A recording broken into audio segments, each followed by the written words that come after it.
Hello everyone and welcome to our fourth lecture in leadership and organizational behavior. Today we will pick up when we last time by continuing with other psychological traits of individual level organizational behavior topics. We will be talking about personality and values as well as perception and decision making. In most cases, this creates a logic transformation on the concept of creating attitudes. Basically, now we are understanding if there are other factors within the human persona that can lead towards certain behavior paradigms or creating attitudes. So by understanding how people's personality and their value structure is, we can furthermore understand why people have certain behavior. And why we need to understand behavior in the first place is so that we can look at perception, how they perceive situations, and most importantly, what they do with that information, how they come towards decision making, and how they can use all of this information towards making better decisions, or let's say making decisions which we can use and we can predict in the future, be that individual level decisions or even if we're talking about decisions that have impact in the organizational structure and system as well.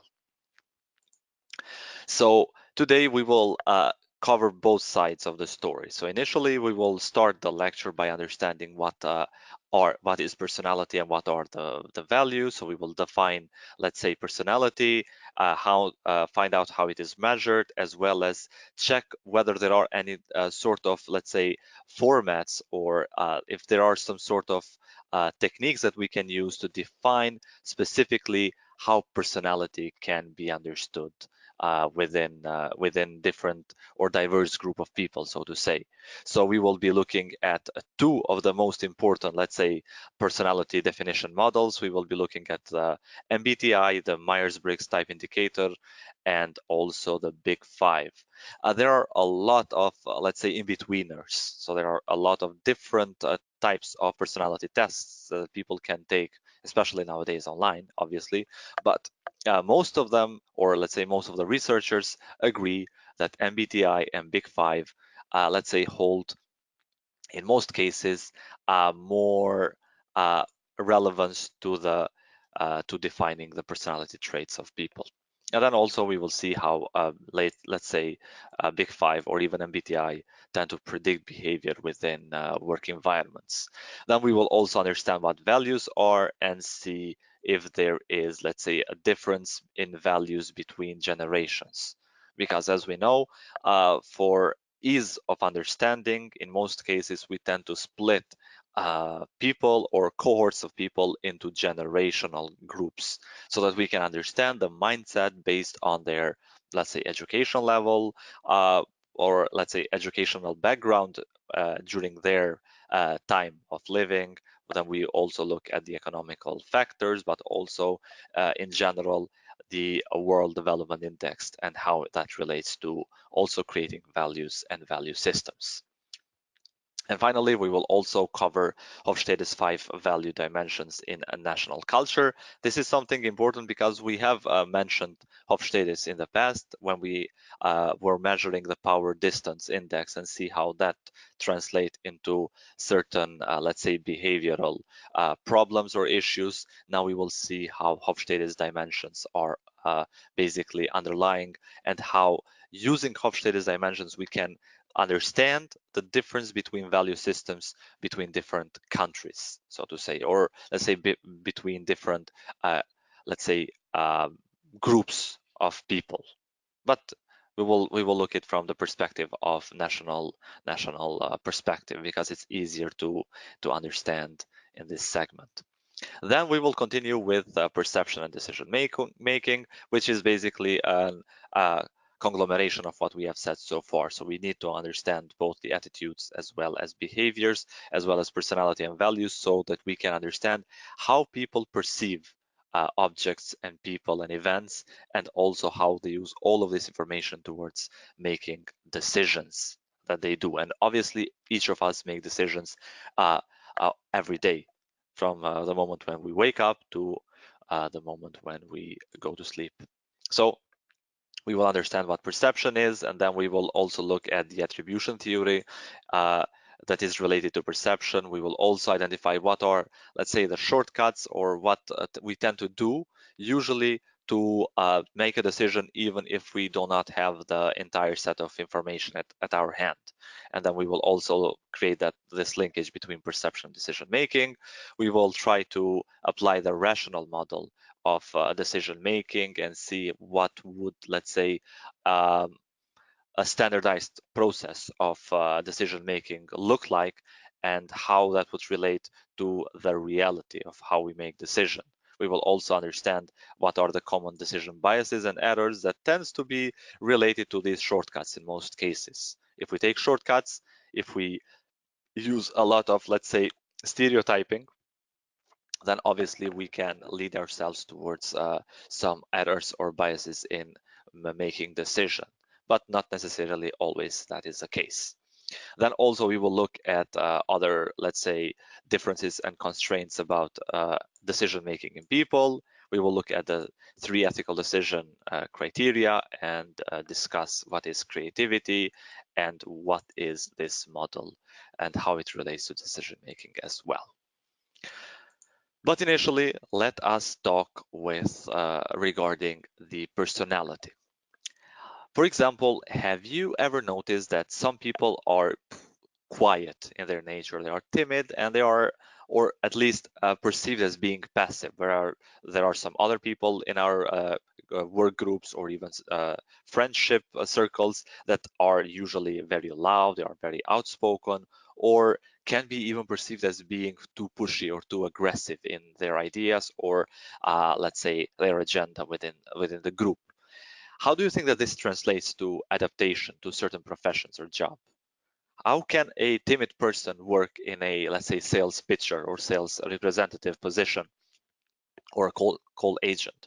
But on the other hand, how would a very outspoken person work in a very, let's say, technical factory level job when people are expected to follow certain rules and regulations?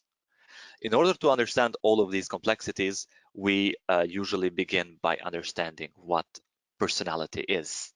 In most cases, personality is a concept that has a lot of preconceived ideas in people. In fact, there is a study that has revealed that people tend to use more than 500 or 600 different adjectives to define certain aspects of personality when they are, for example, describing people that they know. So there is a lot of complexity going on.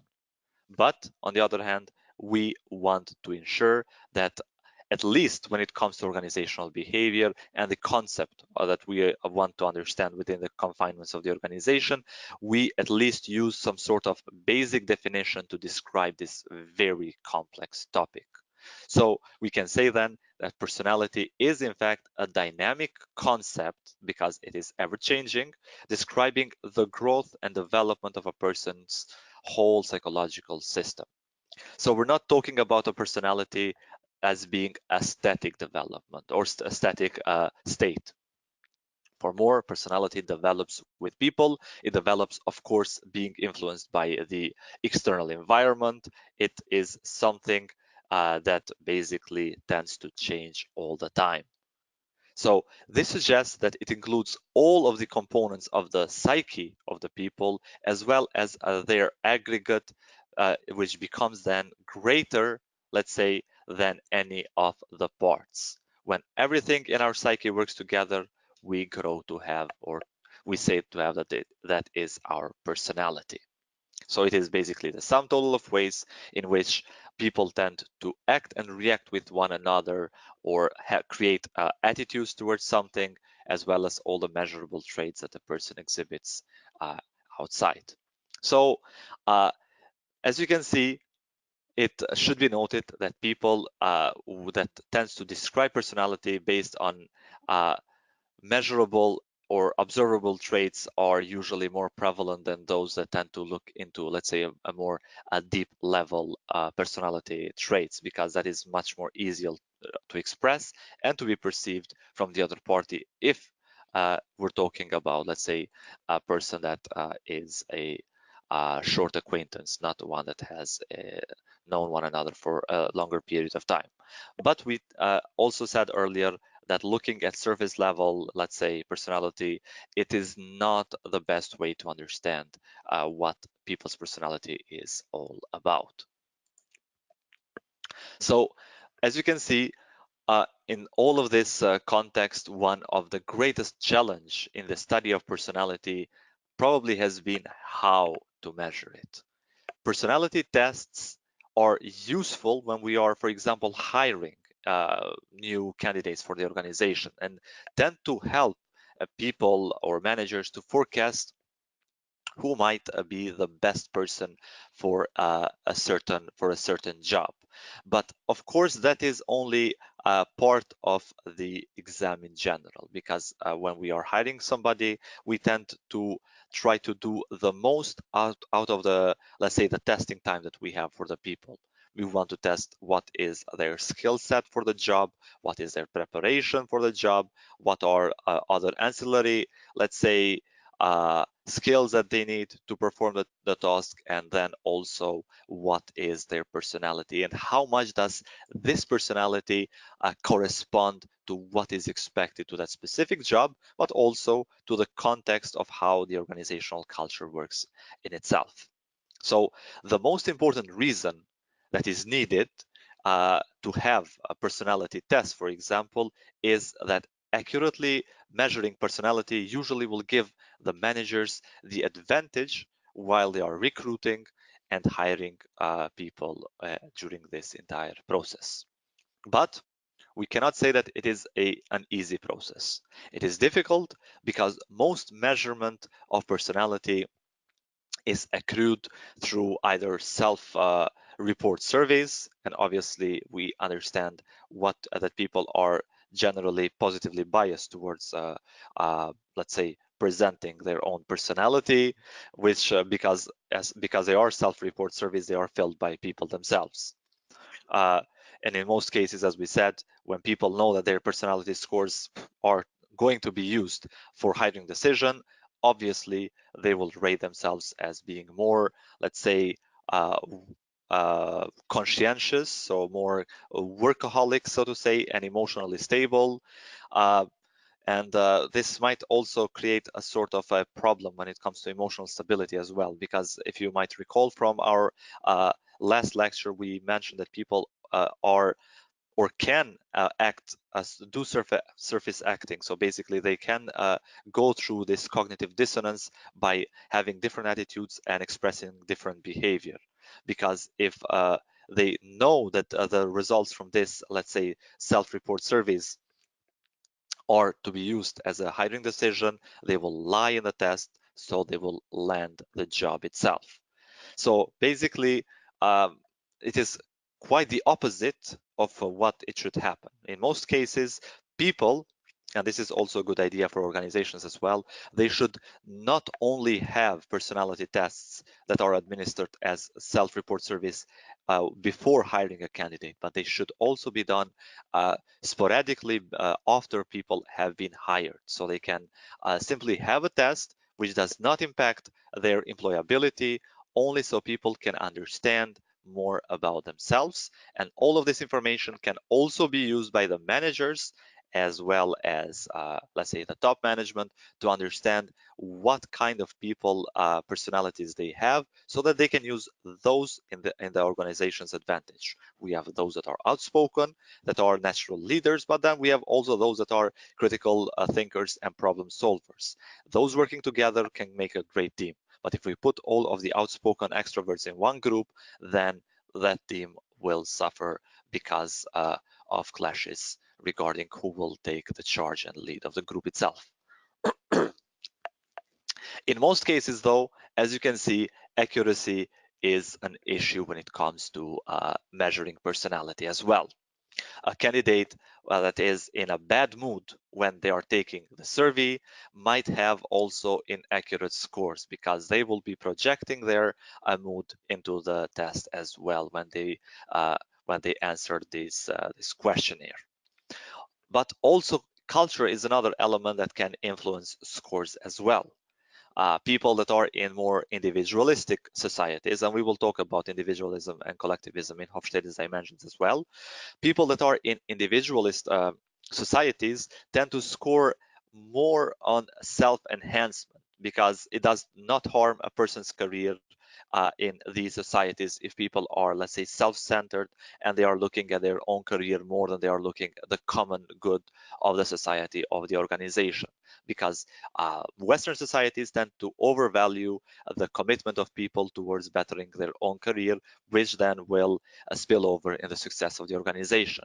Whereas people in collectivist societies, on the other hand, lean towards self-diminishment. So they are more humble in nature and they tend to project that as well, because self-enhancement or focusing on your own career in those countries tend to harm people's career, because humility in those countries is valued. Think China, for example.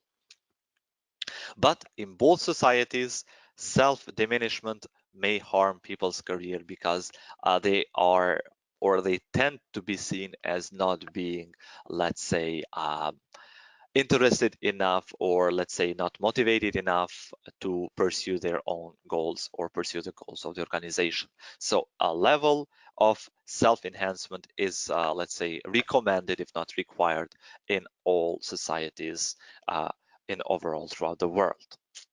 However, strides have been made to put personality measurement into observation by others as well. That's why we tend to nowadays also include, let's say, having the observations of a person's personality by the co-workers, which makes the determination of personality, let's say, a little bit more independent, because people tend to see personality traits apart from their own much easier than they can their own personalities, because that is what they are used throughout their own, let's say, life period. And by doing this, we can also then predict job success better than self-rating alone. So observer ratings tend to increase the accuracy of personality tests in itself. But no matter how much we tend to separate and, let's say, quantify the personality in people, it is something that is, let's say, pretty much inevitable, the relationship between heredity and personality.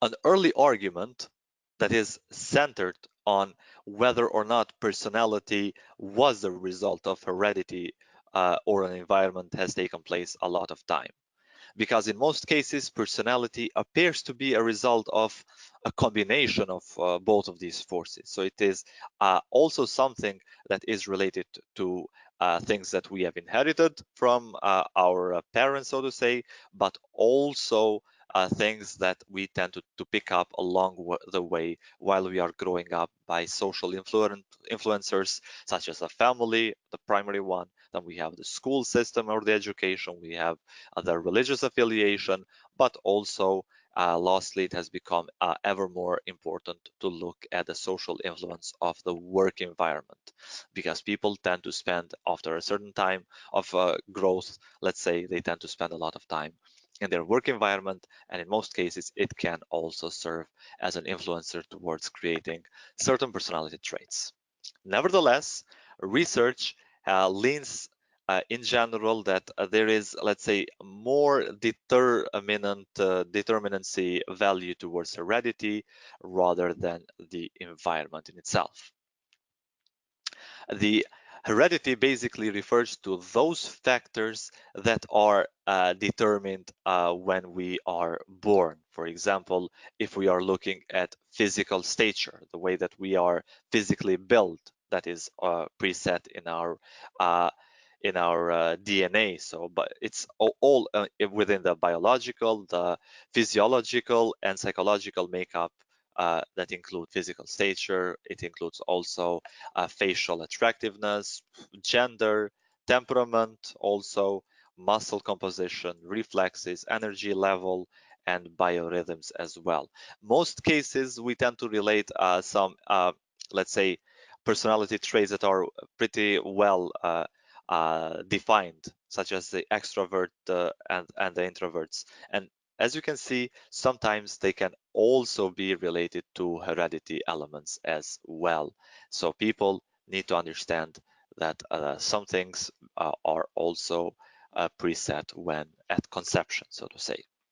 But of course, there is a lot of growing up and learning, let's say, curve for people to understand, and you can use then all of these social influencers to better form your personality. And it is a dynamic process. It happens throughout all the time. This heredity approach basically argues that genes are, let's say, at the source of the personality. So we have to look at the chromosomes level to understand how people's personality, at least when it comes to the biological, physiological, and at some extent psychological makeup, is well defined.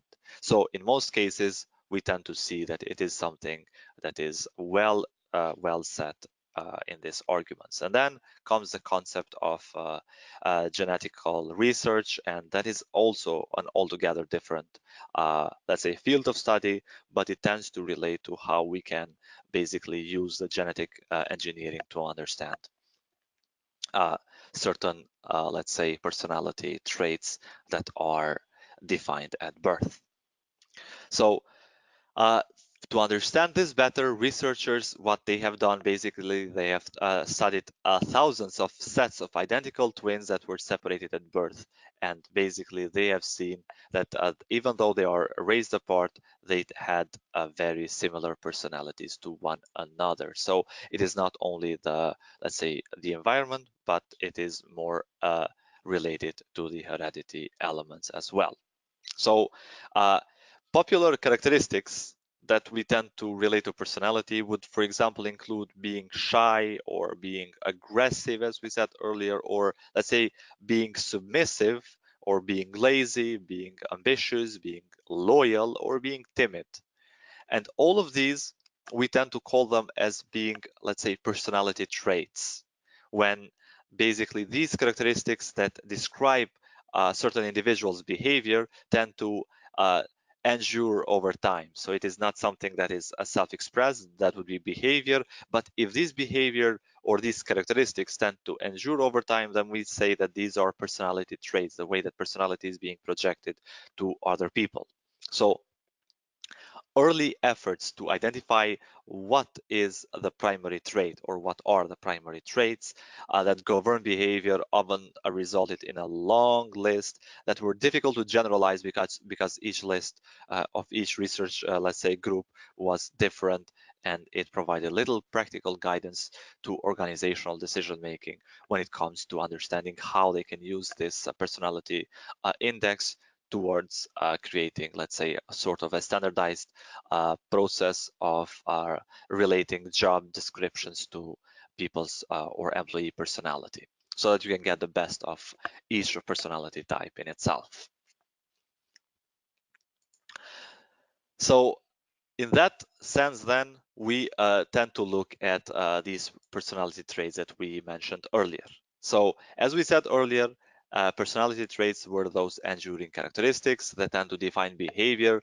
And let's say the more consistent that this characteristic is when expressed by the individual, and the more frequently it occurs in diverse situations, the more important the trait. For example, if we have an individual that is considered to have honesty as one of the personality traits, and the more persistent that they use honesty in different situations, even if at certain cases, let's say, lying or withholding the truth would certainly benefit the individual, then we say that honesty as a personality trait would be more important to that individual than the rest, as, for example, would be some other trait of being timid or being aggressive.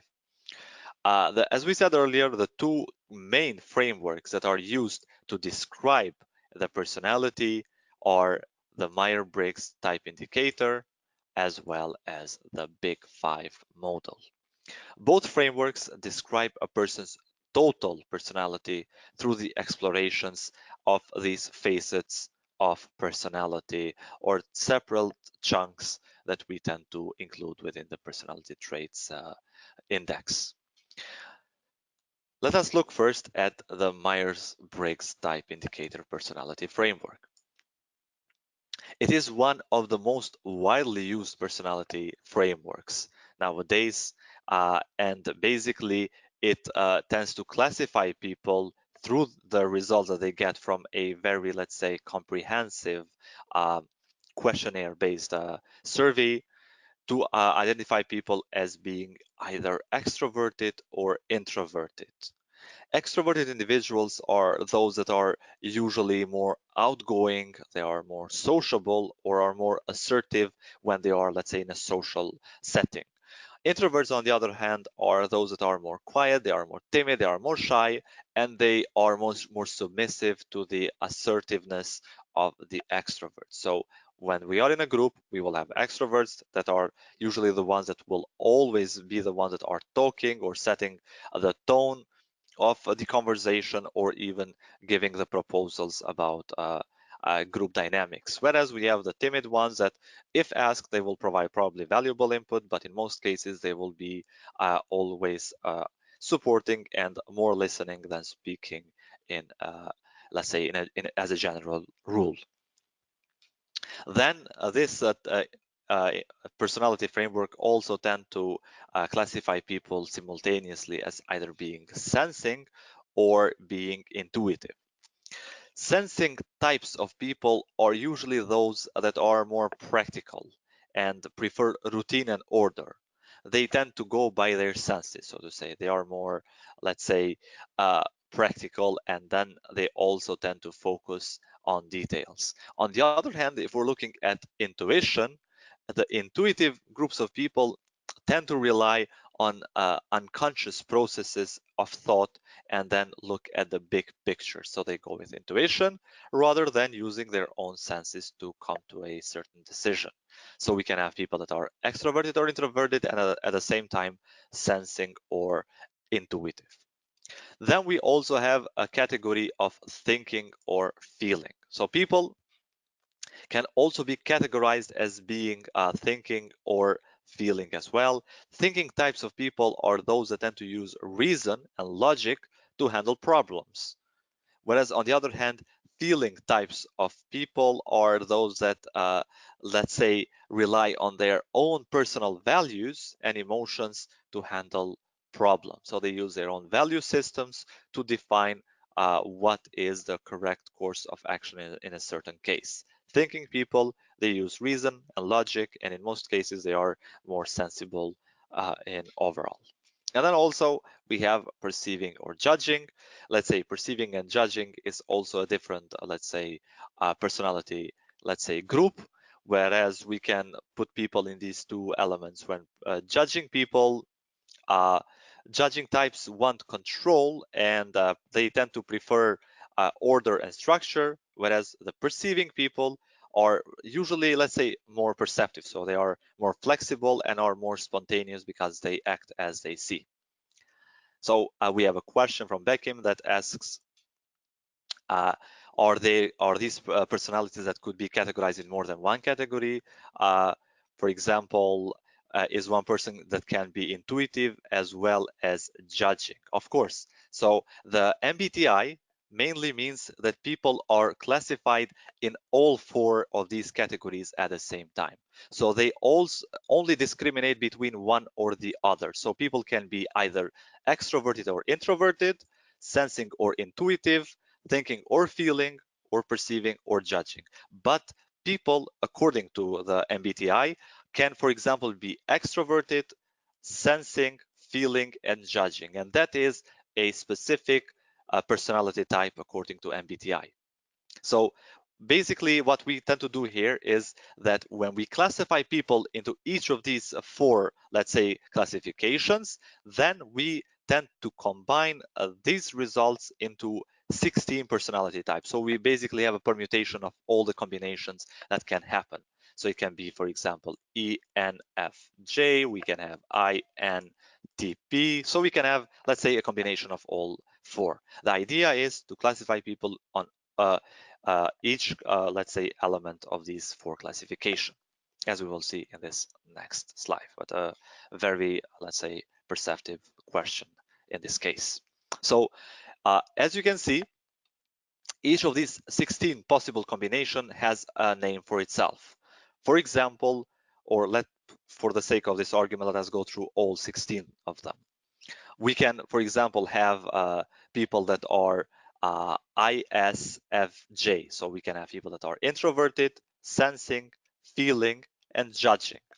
So we can have people that are introverted, sensing, feeling, and judging. This type of combination or these types of personality people are called the nurturers. These types of people are usually those that think a lot about others and give out in any way that they can. They are, let's say, more charitable and they are more, let's say, friendly towards other people. Their warm and sensitive nature makes them excellent, for example, caretakers. So they would be very good to take, let's say, pedagogical positions or even caretaking position for the elderly or for children. They are introverted, they don't speak that much, they go by their senses, they are people that feel or judge at the same time. Then we can go with, for example, the extroverted sensing, feeling, perceiving, who are called, for example, the performers, because they are extroverted, but again, they are still feeling. And people, they thrive when they are with other people, but on the other hand, they have strong interpersonal skills and are generally good leader. Then we have other categories. For example, those that are introverted, sensing, feeling, and perceiving are those that we tend to call as being composers, for examples. Then we have those that are more introverted, so they have their own thought, they are sensing, thinking, and perceiving. Those that, as you can see from this nature, they are people that tend to be more, let's say, of a creator. So we call them the craftsmen. Then we also have the champions, which are those that are extroverted, so very outspoken people. Then we have those that are intuitive. They are thinking a lot and perceiving. They are the trailblazers based on intuition. So basically, they love starting new projects and see potential in others. Usually, these types of people are great at leading other people. And the list goes on and on. You can find a full list of these people, or let's say these characteristic traits online as well, also in the literature and in the slides as well. And there are a lot of, let's say, ways that you can get about to understand what types of personality you have as well. Visionaries, for example, as you can see, are, let's say, introverts. Then they are also they are they are introverts, they are intuitive, then they are thinking and they are judging. Then we have organizers, who are realistic people, logical, analytical, and businesslike, and the like. So MBTI is basically used a lot in practice. There are some organizations that tend to use it constantly when they are hiring new people, but also after this hiring process is completed. And those companies tend to include, for example, Apple, AT&T, Citigroup, General Electric. So let's say the leaders of the Fortune 500 companies, to be more precise. Nevertheless, there is, let's say, a mixed understanding or mixed reviews when it comes to MBTI, because it is obviously a good tool for self-awareness and counseling, but only if people are not pressured into providing false information, such as the case when, as we said earlier, when they're, let's say, getting a job is dependent on how they score on this personality test. So if it is not used as a selection test for job candidates, it can work miracles. So another thing that is also very important and very interesting to do so, and as I encourage you as students to take this MBTI test for your own leisure, and then we can also discuss the results together. It is something that is very interesting, that your, as we said earlier, mood, but also sometimes your personal experience at a certain point in your life can also create interestingly different results. So people that retake this assessment tend to receive different results at different period of time. So as you can see, this might be very interesting for, let's say, self-learning on one case, but also it can be very good for career guidance as well, but it can be largely unrelated to job performance. So there is, people tend to change their, let's say, personality traits when it comes to organizational behavior quite a lot with the changes that they have according to their daily needs. And then we will see also that there is a thing to be said about how managers and organizations can also impact the way that people's personality change within the job settings. And we're not only talking about cognitive dissonance, but we're talking about setting personality traits from the environment as well. The other, let's say, personality index or dimension measuring mechanism, let's say, is the Big Five model of personality as well. We will see that in most cases, there is a lot of, let's say, similarities between these two. But obviously, there has been a lot more research that supports that there are 5 basic dimensions that underline all other personality dimensions in people. And these 5 dimensions, dubbed the Big Five, obviously tend to include extroversion, agreeableness, conscientiousness, we have emotional stability, and openness to experience.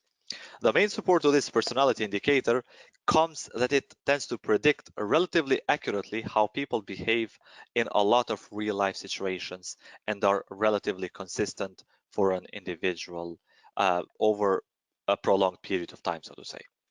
So let's look at each of these for a minute.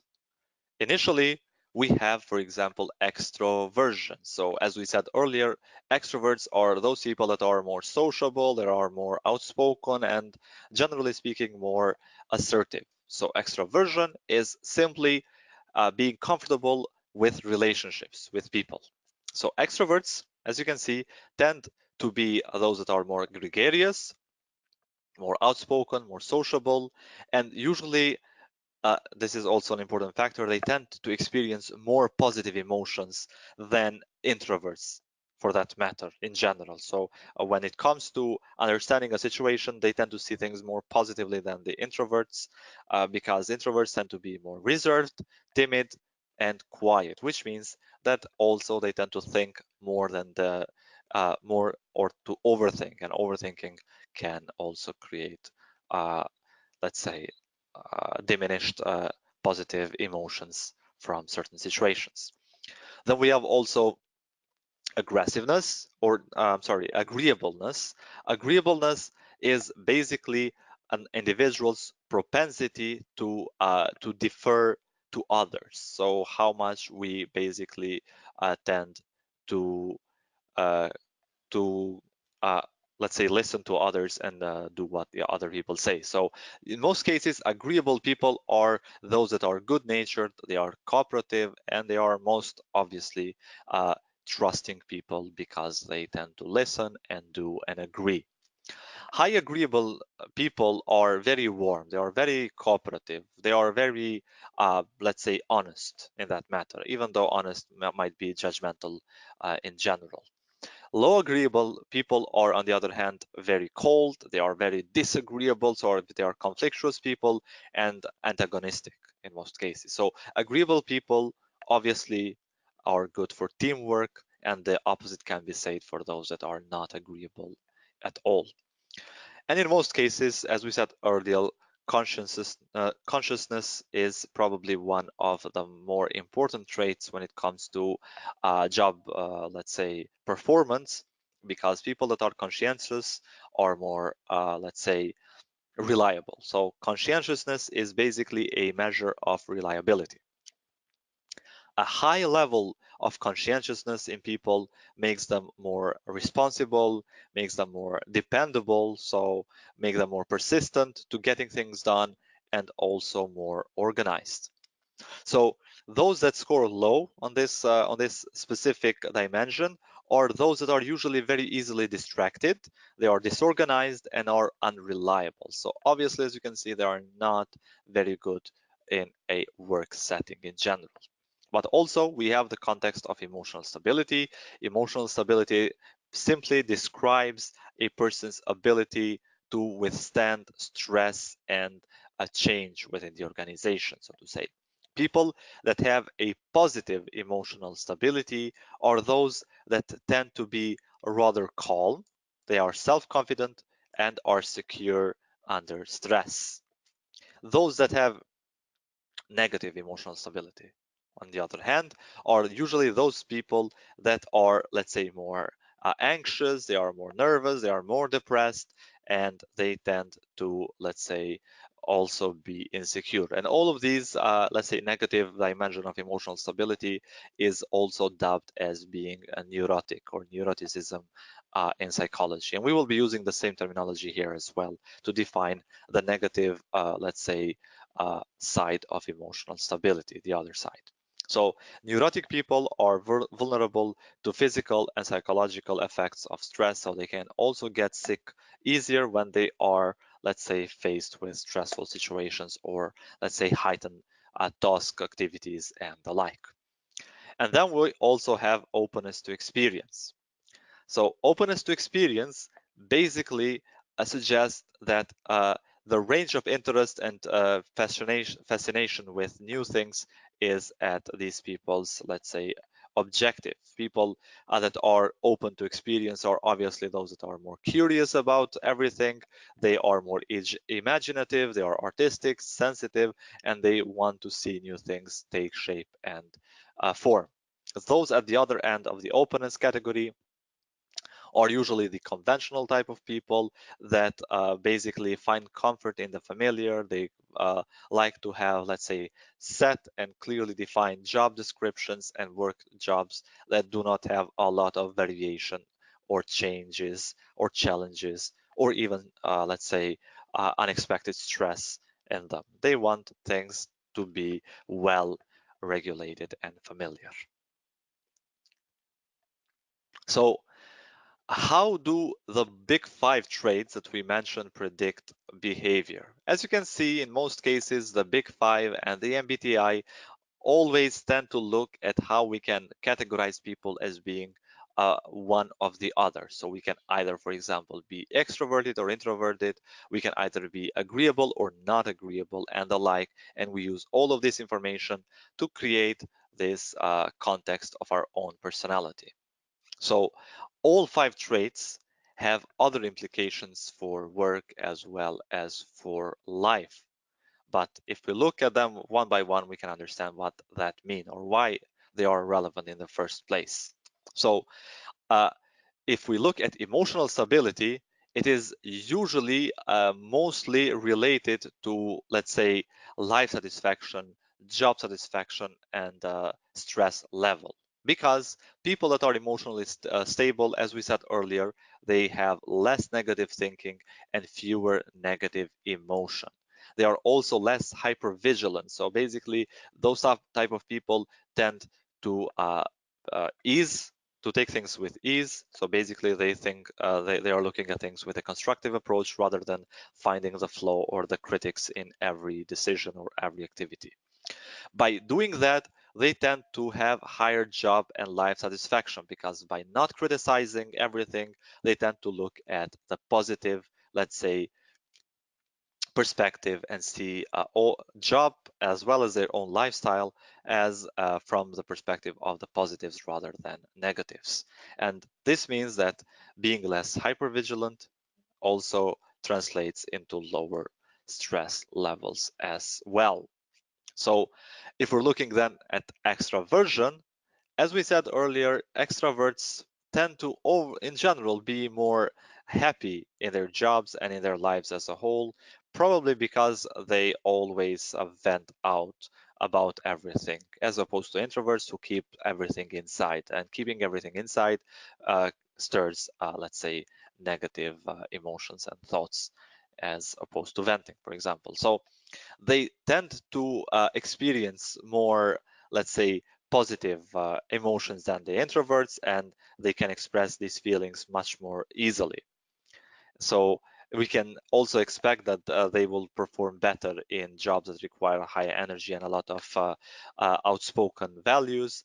So in overall, extroverts have better interpersonal skills as well as social dominance, which basically helps them to dominate, let's say, circles, both professional and social circles, and also express emotions, which by, let's say, uh, venting out translates to higher job and life satisfaction. But also, as you can see, leadership and performance are related to these people because it comes naturally to them to be more active as well as to to take charge of tasks and activities. On the other hand, if we're looking at openness to experience, let's say that uh, people that score high in this dimension, they are usually more, as we said earlier, creative in science and art than those that are more conventional. Because creativity is important to leadership, open people are more likely to be effective leaders as well because they embrace change much more easily. Recent evidence also suggests, however, that they are especially susceptible to workplace accidents as well, because when people choose, for example, to go for openness, they tend to go above and beyond the, let's say, the conventional way. So basically, by changing things, they might get into issues, but also they are the driving force that pushes the organization forward. But also through trial and error, they move forward much faster than the those that are not open to new experiences would. Obviously, one of the most, let's say, classical allegories of this characteristic or personality traits would be reading "Who Moved My Cheese," which is a very short story, but with a lot of meaning in it by Spencer. So I would recommend you do that in your free time. You can find it for free online. It is a very short but very powerful reading if you haven't done so. So on openness to experience, basically it affects training performance, enhanced leadership, as well as they are more adaptable to change. All of these which can better serve people as well when they are seeking to get things done and take leadership positions. If we're talking about people that are agreeable, those are, let's say, better liked because they are more satisfied in their jobs and then to contribute to organizational performance by engaging in citizenship behavior to help others, even if it's not in their job description. So because they are agreeable, they are usually, let's say, more compliant and conforming, and they tend to have a lower chance of engaging in deviant behavior within the organization. A downside is that agreeableness is associated with lower level of career success, especially when we're talking about getting higher earnings or getting a promotion, because agreeable people tend to follow, let's say, the system, and they do not take action, or let's say, do not take initiative to change something, which makes them more, let's say, invisible in the eyes of the management. And lastly, we have the conscientiousness, and obviously it is, as we said earlier, a very important trait. So conscientiousness basically means that people exert a lot of effort and persistence in their job. They are way more driven and they have discipline to get things done, and they basically tend to be more organized and have better planning when they take some tasks. They are, in general, way more able to maintain their job performance when faced with abusive supervision, or let's say unjust or unfair supervision as well, because they are focused on their job and their task rather than how they are being treated or in relation to the others.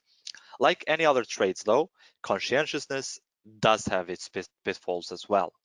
Highly conscientious people are, let's say, uh, those that prioritize work over family. So they basically destroy the balance between work and life. in general, which results in more conflict between their work and family roles. They might have problems to adapt to change as well because they are focused on how things are. They have pre-planned standards and everything, so they are less creative, especially when it comes to the artistics of it. Though obviously, if we want to choose one of the big 5 traits that can predict job performance, it would undoubtedly be conscientiousness. Conscientious people are those that will undoubtedly be the best performers within the organization, even if they might not be the best change agents or leaders for that matter in stressful or changing times. There are, let's say, other personality traits apart from the big 5 and the MBTI. So the 5 traits that we mentioned earlier here are probably all of them very socially desirable to have, with the exception of the negative side of emotional stability, which we dubbed neuroticism. But there are also other, let's say, undesirable traits, personality traits within job settings that we will discuss right now. For dramatic effects, let's call them the dark triad. So that we can basically capitalize on this aura of negativism that relates to these personality traits. One of them is obviously Machiavellianism. So basically, an individual that is high in Machiavellianism is one that is pragmatic, that maintains usually a very cold emotional distance between people, and obviously believes the famous Machiavellianist quote that ends justify the means. So high max in this case, as you can see, are manipulative. So they tend to manipulate situations in their own, let's say, favor. They tend to win more offer and persuade more than they are persuaded by others. So they tend to dominate more negotiations in those cases. When they have other people as well, especially if they are faced or opposed to agreeable people, so to say. So high Mac, let's say, tend to flourish when they have direct interaction with other people because they can use these manipulative powers more. When they work with minimal rules and regulations that tend to limit how much they can use the situation in their favor because everything would be well documented and let's say regulated. And when they can also use the emotions of others to win over them. They can use, for example, emotions, either positive or negative, of people against them to reach a goal. So they can capitalize on let's say, the weaknesses of the emotions in people to use them to make them do whatever they basically have the objectives to do, to win the argument, so to say. So in those cases, high max make also good employees in jobs that require, for example, bargaining skills, those that are in sales departments, or that offer substantial rewards for winning, that are paid on commission.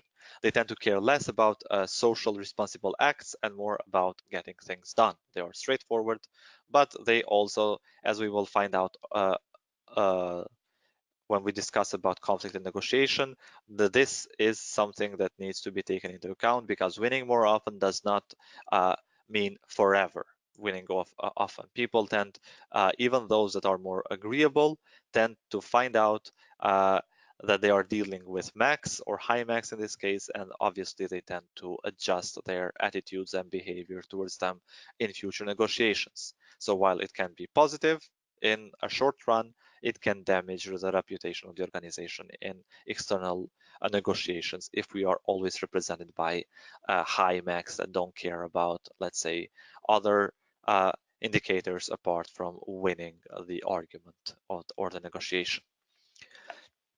The second dark triad personality trait is narcissism.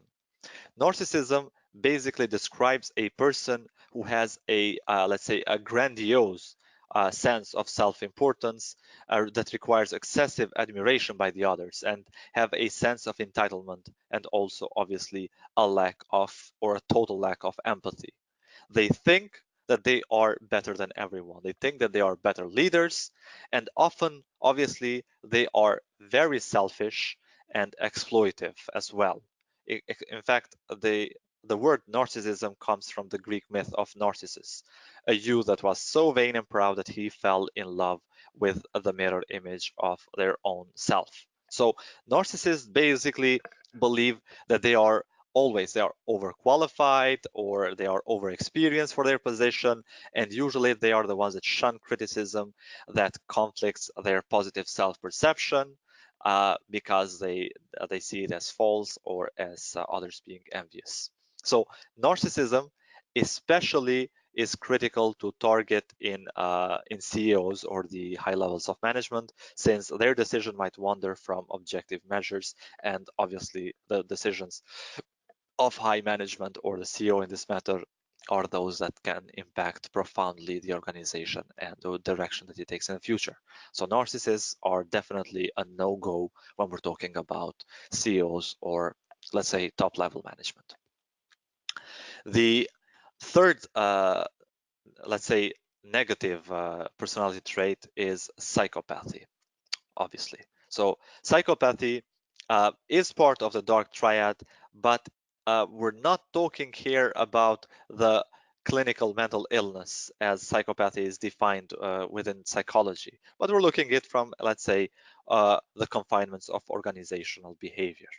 So within the confinements of organizational behavior, it is defined as a lack of concern for others and a lack of guilt or remorse when their actions basically cause harm to the others. They don't care whether some decision might basically cause harm to the others, and they have no guilt or remorse even if they are wrong.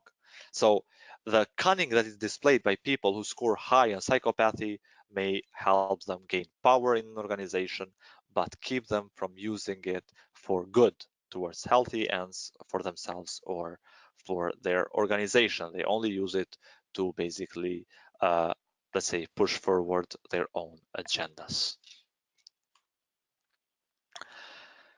Other personality traits that are relevant to organizational behavior, and in most cases, let's say we are again wandering away from the dark triad, from the undesirable traits for the organizational behavior, and let us look at core self-evaluation as well. People who usually have a positive core self-evaluation, and this is something very important for organizations as well, see themselves as effective, capable, as well as being in control. They have a lot of self-confidence in this matter. People who have a negative core self-evaluation, on the other hand, tend to be more negative. Let's say they tend to dislike themselves or think themselves as not capable enough.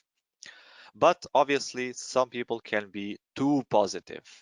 If people then can think, or people think that they are way too capable or more over capable, then this might actually become a problem, because there is a fine line between being way too confident and being narcissistic in the first place. On the other hand, self-monitoring is, let's say, an emotional intelligence mechanism that people who possess it tend to be way better when it comes to dealing with social cues, social interaction, as well as solving issues in general.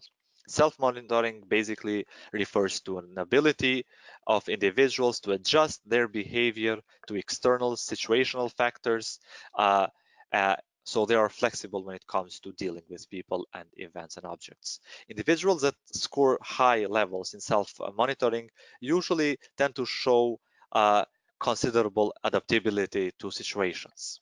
They are highly sensitive to external cues.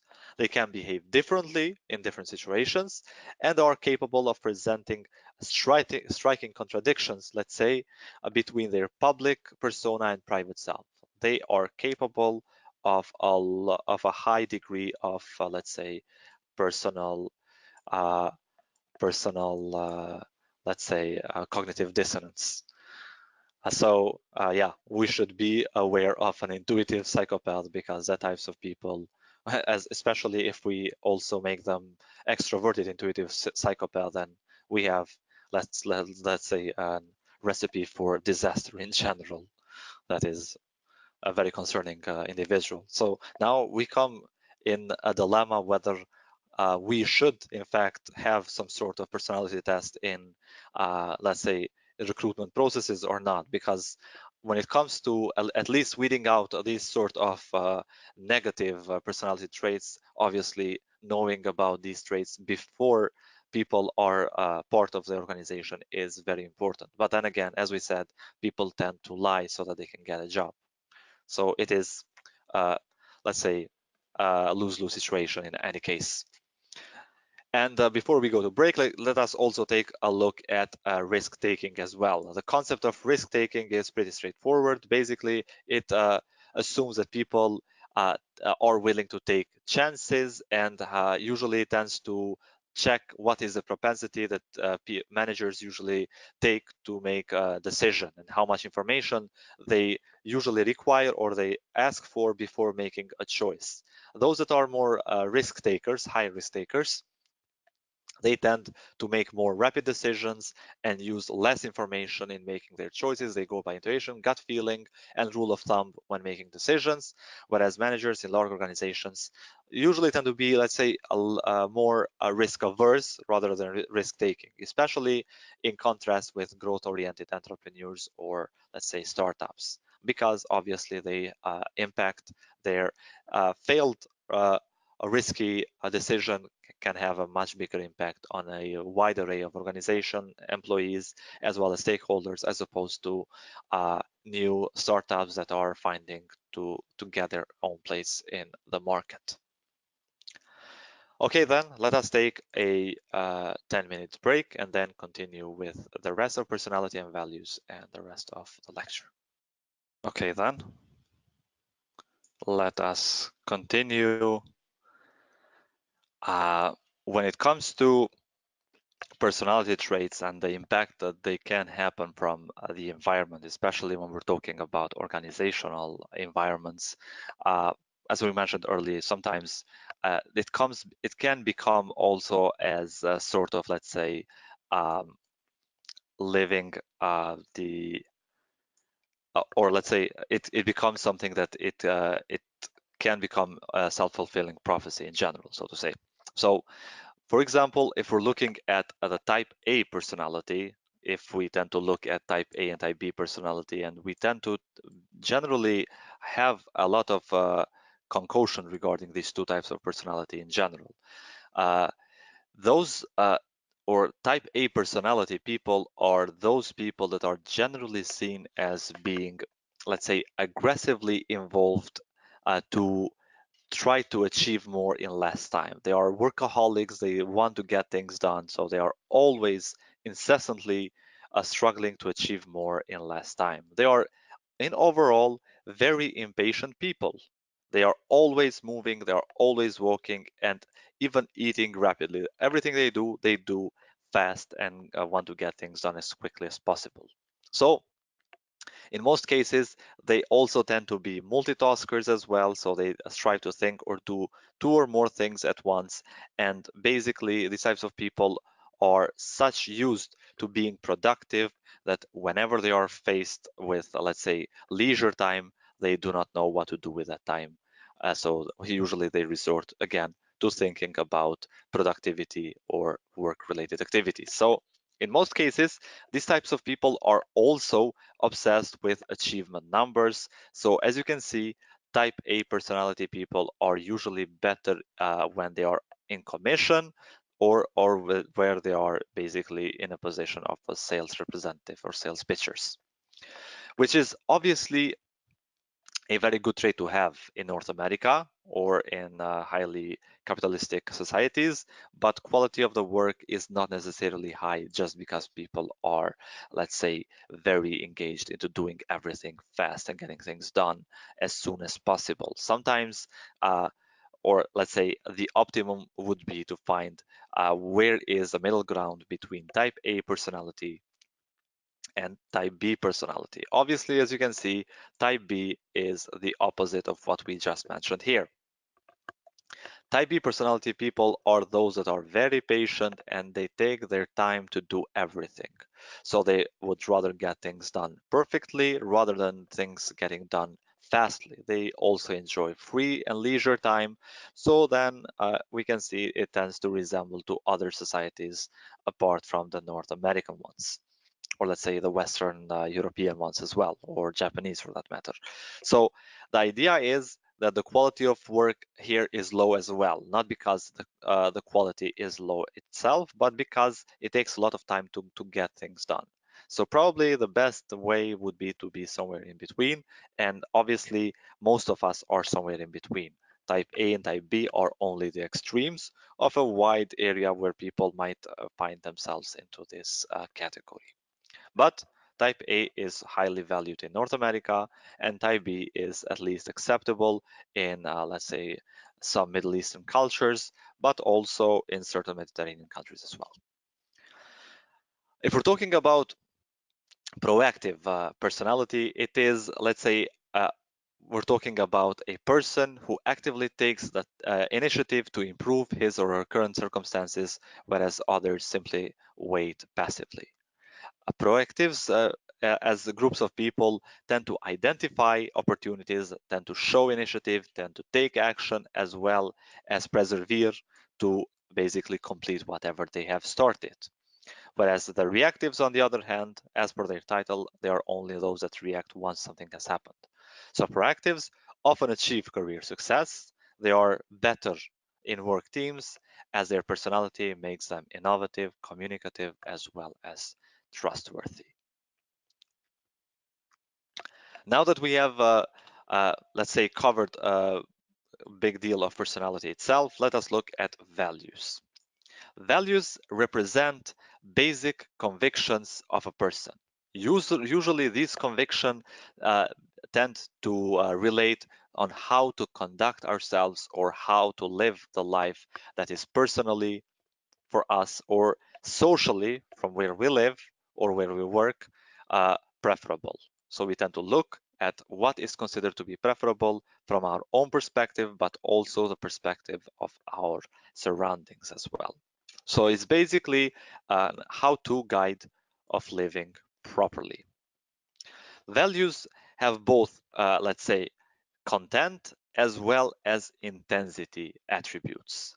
For example, an individual set of values that is ranked in terms of intensity is considered in the person's value system. That is what we consider to be in our value system. If we are very wholesome values very close to our heart, then they make part of our value system. We, all of us, in a way, have our sense of a hierarchy of values according to the relative importance that we assign to specific values, such as, for example, freedom, how much we like to have freedom in our jobs or in the way that we lead our lives, for that matter, pleasure, self-respect, honesty, obedience, as well as equality. In various different forms, we tend to rank these values differently, each of us.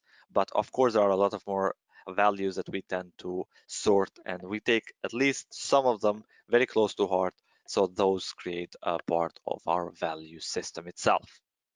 But values, as we said, also have the tendency to be stable and enduring and are established in our early years, usually, as we said, by our social pressure groups, such as families, through our parents, schools, by our teachers, friendships, and affiliated social groups, such as religious group or other social groups in which we are affiliated.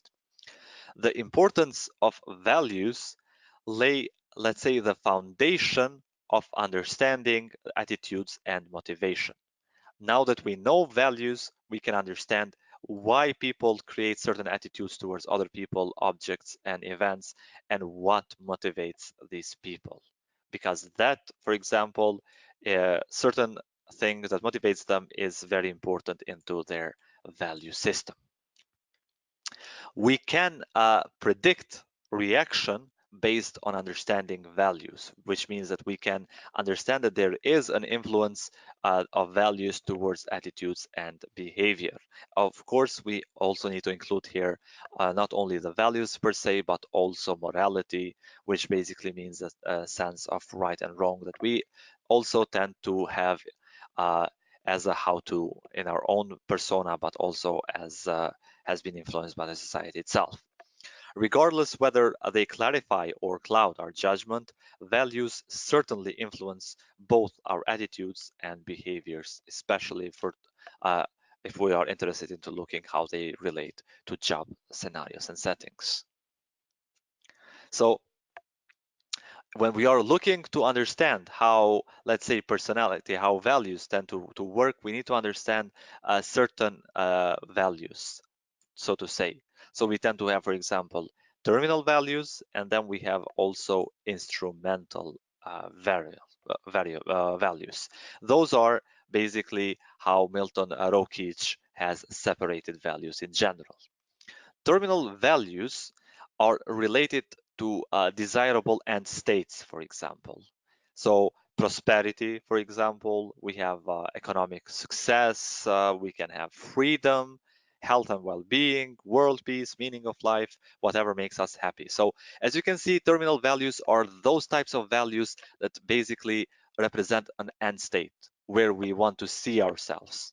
Whereas instrumental variables, as per their names, are only the means of achieving these ends, means of achieving these terminal values. For example, we want to reach economic success, but we want to do that through autonomy and self-reliance, or as a personal discipline as a way to reach, for example, health and well-being, kindness towards world peace, goal orientation towards meaning of life, etc. So it's basically we use the instrumental values to reach our terminal values ourselves. In most cases, though, people that are in the same occupations or categories tend to hold similar values in general. But obviously, values tend to vary between one group or the other, and of course also within the same occupation.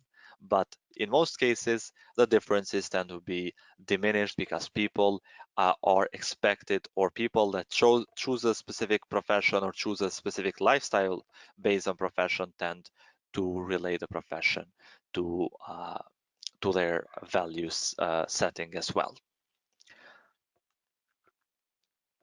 Also, as we said earlier, something that is worth to notice, apart from, let's say, occupational differences when it comes to setting values or value personality traits, so to say, we also tend to look at how generation or age can also relate to creating also values or distinctions between values. There has been analysis of work values that have been viewed by specific generational cohorts. As we can see in this table, groups are usually approximated by generation, then people are segmented by the area in which they have entered the workforce, which is very important, not necessarily how, let's say, their current age. It is more related to when they entered the workforce. That's because most people start work between the ages of 18 and 23. In most cases, this era when they enter the workforce can also correlate closely with the employee age as well. For example, we have the veterans and we are also talking about only the current veterans. We're not talking about the silent generation that is the predecessors of veterans, for example. But veterans are those that have entered the workforce in 50s and 64. So basically, their current age is retired right now. They are considered to be hardworking, conservative, conforming, and loyal to the organization. And we also said in the past that loyalty to organization in most cases tend to relate to the concept of being too long in one organization and developing specific skills as well. So as long as these people have a lot of tenure in an organization, they tend to have loyalty as well. On the other hand, then we also have the boomer generation. The boomer generation is the generation that has entered the workforce between 65 and 85. So they are currently at 40 to 65-ish a year old, and they are also, let's say, success driven, achievement driven. They are very ambitious, and they dislike, let's say, authority. They like very flat, let's say, organizational systems, and they are loyal to their career. So this is, let's say, the switch in the society when it comes to dealing with uh, organizational behavior in general. So these types of people tend to define the new generation of, let's say work-life relationship. Then we have the Xers. The Xers are those that have entered the workforce between 85 and 2000. They are generally younger in age, and these generational gaps are obviously very, very wide for that reason. And they tend to focus more on work and life balance. They are team oriented. Again, they dislike rules just as much as the boomers dislike authority, and they are loyal to relationships rather than to career or the organization. And now we also have the millennials. Millennials are those that have entered the workforce from 2000s until now. They are, let's say, under 30, but as you can see, there is a lot of in-betweeners between these categories. And millennials can very well be up to 35 at certain definitions. These types of people are usually confident. They are poised towards financial success. They are self-reliant, loyal to both self as well as relationship. As you can see from veterans and downward, the loyalty to organization has diminished. So basically, organization has to make sure that people's career are well taken care of, as well as relationships within people, so that they can make do or can create a relationship between people's, let's say, loyalty to their own career and their organization if the objectives are one and the same in overall. It is not, though, this entire concept is not well, let's say, supported by research, since there are methodological problems to distinguish generational problems in general. Generational classifications yet might help us understand our own and other generations better, but also we should understand that they are definitely not all inclusive and not comprehensive, because we can have people, individuals that have different mindsets between different groups, and this can create, let's say, variations between different categories of cohorts in this matter. But then we also are trying to look how we can link this individual's personality and values to the workplace, because everything that we have done so far is to understand how personality of people and the value systems work, so that we can look at how organizational behavior can find value into that.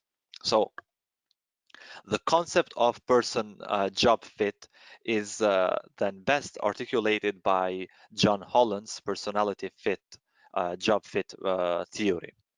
Holland basically presented 6 personality types and proposed that satisfaction and the propensity to leave a job depends on the degree to which individuals successfully match their personalities to an occupational environment. So basically, we have to have the right personality for the right job. They are these 6 personality, let's say, the typology include being realistic as a personality, investigative, social, conventional, enterprising, and artistic. So as you can see, if we are a realistic type of person, we prefer physical activities that require skill, strength, and coordination. And these types of people are usually those that are genuine, persistent, stable, and practical. So what occupation would best suit realistic people? That would be, let's say, factory floor workers, farmers, mechanistic drills, etc. But those people that are investigative, so those people that are like thinking, organizing, and understanding, those would suit well in becoming scientists, such as biologists, economists, mathematicians, news reporters, etc. Social people obviously are sociable, friendly, and understanding. So any, let's say, human interaction jobs are well suited for them, such as social workers, teacher, counselor, psychologist, etc. If we're talking about conventional, let's say, types of people, conventional people are those that are efficient. They are, let's say, not flexible because they want to do things how they have previously planned. So they are practical but unimaginative. So the best work for conventional personality types are accountants, bank tellers, file clerks, etc. Enterprising people are better at becoming lawyers, real estate agents, uh, business managers, etc.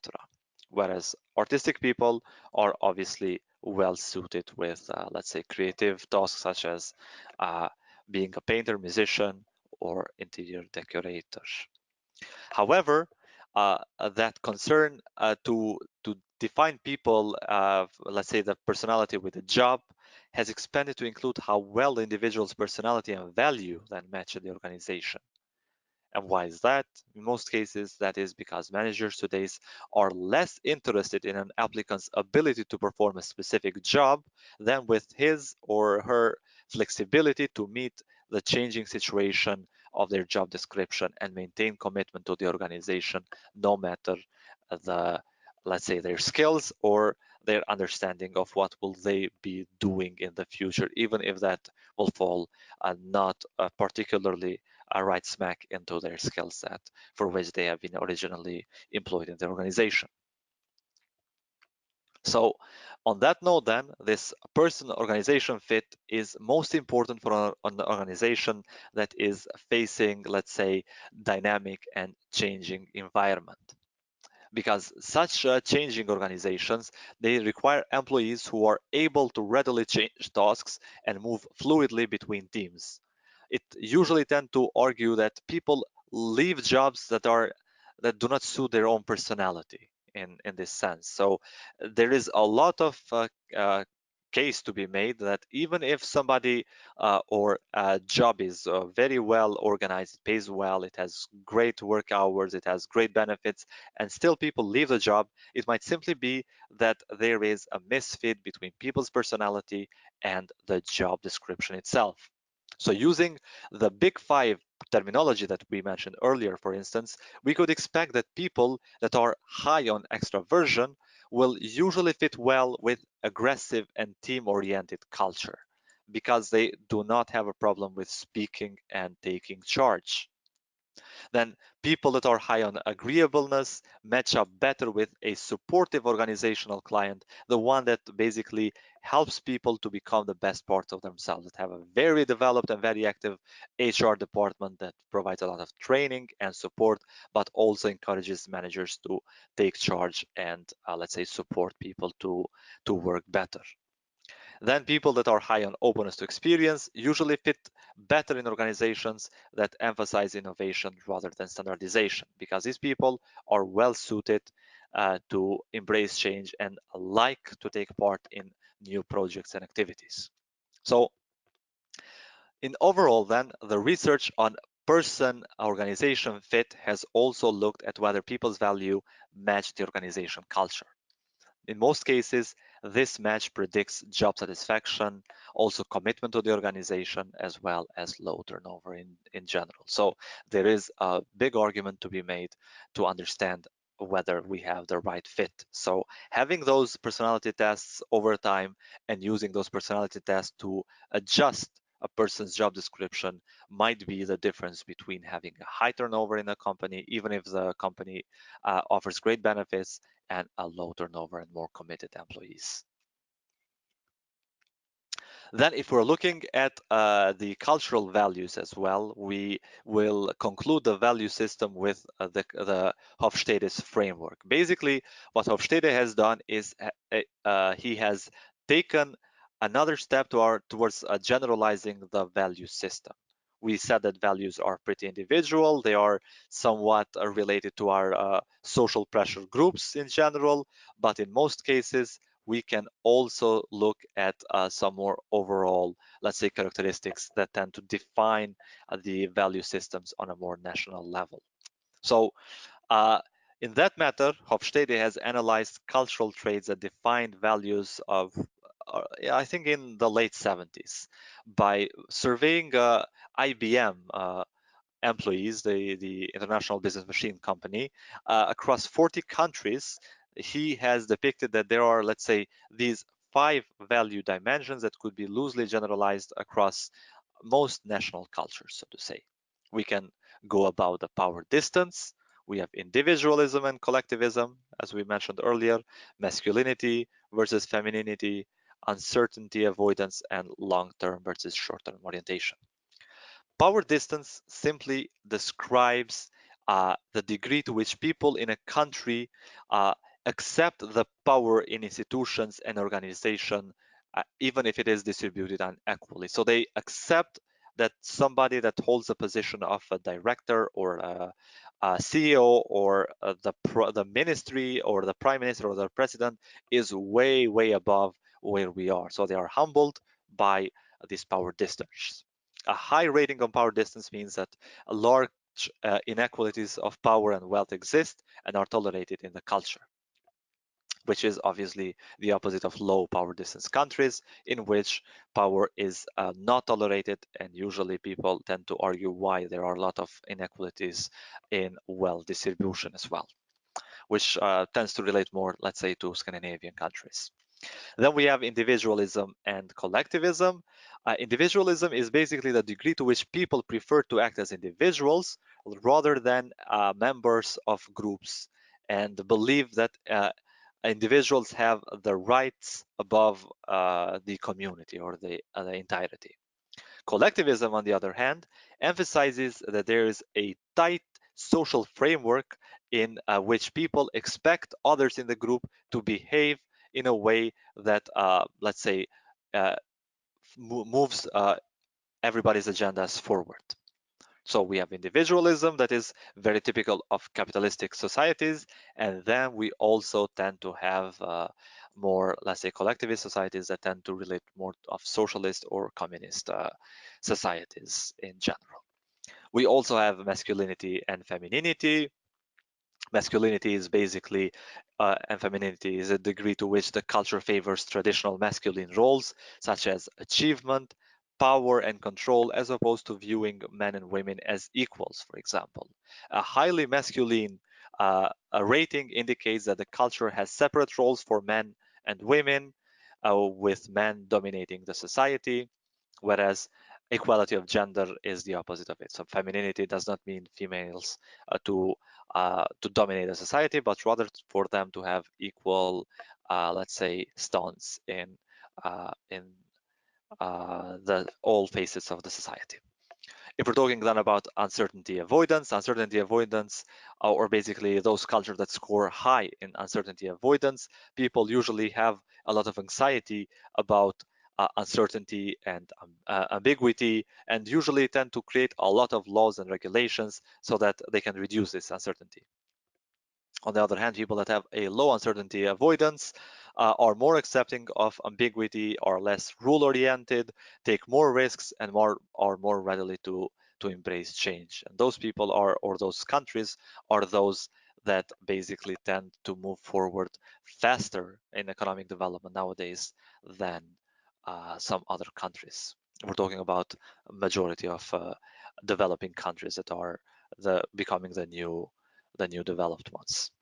And as well as if we're looking at the long-term versus short-term orientation, we're basically talking about the measurement of a society's devotion to we're talking about the society's devotion towards traditional values. People that are in a culture with a long-term orientation, for example, they look to the future and value usually thrift, persistence, and tradition, whereas in short-term orientation cultures, people value the here and now. They are also accept change more readily and don't see commitments as impediments to change. They are more practical, let's say, and objective when it comes to getting things done.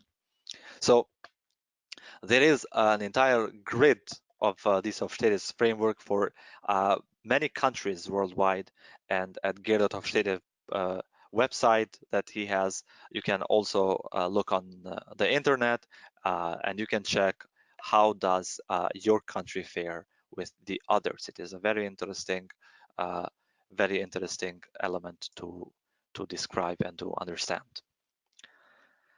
Then after we have covered the value system from both individual and let's say cultural levels, let us also look at how everything clicks into place when it comes to perception and decision making. We begin then perception by defining what it is.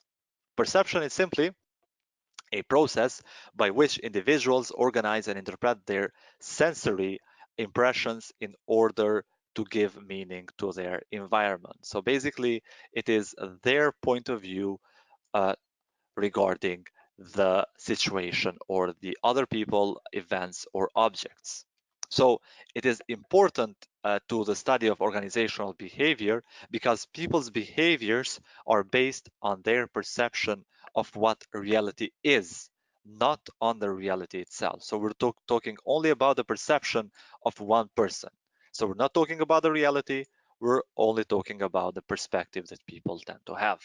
So the world as it is perceived is the world that is behaviorally important. In other words, our perception becomes the reality from which we act. And that is the way that we tend to lead our life and decision making, more importantly, in general.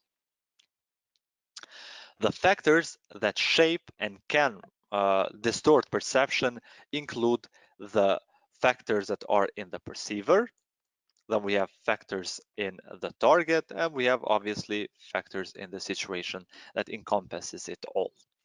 If we're looking at factors that are in the perceiver, in the person that is perceiving the situation, people or objects, basically when we look at a target, our interpretation of what we see is usually influenced by our personal characteristics, by the attitudes, by let's say our personality complexity, by our motives, by our interests, by our past experiences, as well as expectations. We basically hear what and see what we want, not because it is necessarily the truth, but because it conforms to our way of thinking.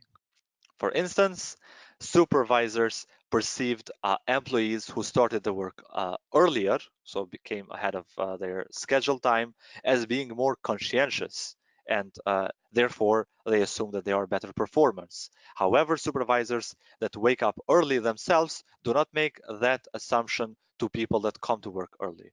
So only those supervisors that come later than the employee make the assumption that these people that come early, the employees, are better working and more high performing than the rest. So it is the position from where we stand, whether we come earlier than the workers or later than them. If we're looking at the factors at the target, on the other hand, it's because we don't look at targets, let's say, we don't look at the targets in isolation. The relationship of a target to its background influences perception, as does our tendency to, let's say, group things closer or ideas closer into similarity so that we can have a better way of making decision or structuring our process of thought. For example, we perceive gender, race, or religion to have clearly distinguishable characteristics as alike in other unrelated ways as well. And we usually said early 2 weeks ago, we said that that is called prejudice, and it is related to stereotyping as well. But sometimes differences can work in our favor. A professor dressed casually, for example, was respected more than a traditionally dressed one in a survey of college students, undergraduates, to be precise, because he was perceived as an individualist by students, one that breaks the traditional rules, and he was perceived as being more approachable. But there are also factors in the situation as well, because context nevertheless matters. The time at which we see an object or event can influence our attention, as can, for example, location, light, heat, or other situational factors. For instance, if we see someone that is dressed perfectly neat and with the highest fashion, won't catch one's attention if the person wore that same way in a class. But if they wore like that, for example, on Friday night, nobody will bat an eye if they wore the same fashionable clothes on a, let's say, Monday afternoon, that is a different story. So neither the perceiver nor the target has changed between the night before and the day after when the clothes have been worn, but the situation is different. For example, if we see a person that is wearing it was a very hot and humid day in the morning, but raining in the afternoon. We see a person wearing shorts in the morning, but then we see the same person wearing shorts when it is very cold and rainy in the afternoon. Even though the person is the same, we are the same, the situation has changed, we tend to perceive that person as being different, even though uh, we're talking about a very short span of time to create these factors in the situation. But all these factors can also influence our perceptions of situation. Now, when we're talking about perception, we nevertheless we cannot get away from the concept of judging others. Non-living objects, such as, for example, desks that we use, machines and buildings, are subjects to the law of nature. But they have no sense of belief, they have no motives, and they have no intentions. They are inert, physical, let's say, objects. But on the other hand, people have all of those. When we observe people, we attempt to explain what is their behavior, what is the motivation, and what is the meaning behind their behavior. So our perception and judgment of a person's actions are influenced by the assumptions that we make about that person's state of mind as well. So consider, for example, how the ways that we tend to look at people that smile at us. Do we think that they are being cooperative, or they simply want something from us, or they are being exploitive, or simply they are being competitive and they don't want to show their, let's say, their concerned side? Everybody tends to think differently to a simple smile, so to say. Even more so if we factor in the cultural dimension in this theory, and we understand that smiling sometimes can mean other things in different cultures as well. So, for that matter, let us look at the causes that we have with this attribution theory in general. When individuals, as we said, observe behavior, they determine whether it is internally or externally caused. Internal causes are under the person's control. It tends to fall back to the value proposition. But external causes are not, and person in those cases are forced to act in that way. So to understand the causation, we tend to look at the determinants of this attribution theory.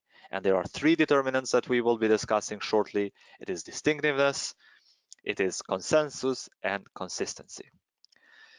Basically, distinctiveness refers to whether an individual displays different behaviors in different situations. For example, is the employee who arrives late today also one who regularly tends to blow off other kinds of commitments, so it is undisciplined in general? What we want to know is whether this behavior that we have right now is distinctive, is different from the usual self. If it is, we are likely to give it an external attribution. So probably it was not his fault, something happened, a traffic jam or something. If it is not, on the other hand, and a person is always non-disciplined, then we will probably judge that the behavior is something internal. So it is a personality flaw or is related to some value proposition that the person have. If we're looking at the consensus as a causation determinant, basically it occurs if everyone who is faced with a similar situation responded in the same way. For example, if we have that behavior of that tardy employee in today's meeting, for example, it meets the criterion if all the employees who took the same route were also late. So if we attribute this behavior as being consensual among different people who took the same route, for example, then we can say that it is an external event. It is not something that the person did. And the consistency, on the other hand, is a person's actions over similar situation over time. So coming in 10 minutes late for work is not perceived the same for an employee who hasn't been late for several months as for an employee who is late 3 times a week, every week. So the more consistent the behavior, the more we are inclined to believe that the attribute is internally caused rather than externally caused. So it is a matter of personality, or let's say not caring about tardiness in general as a value. But also it stands to reason to understand that there are a lot of errors and biases when we make this attribution, whether things are internally caused or externally caused. Because in any case, whenever we are perceiving the reality from our own perspectives, we are making assumptions. And these assumptions may or may not be true at all times. So there are a couple of confounding concepts that tend to impinge this attribute theory.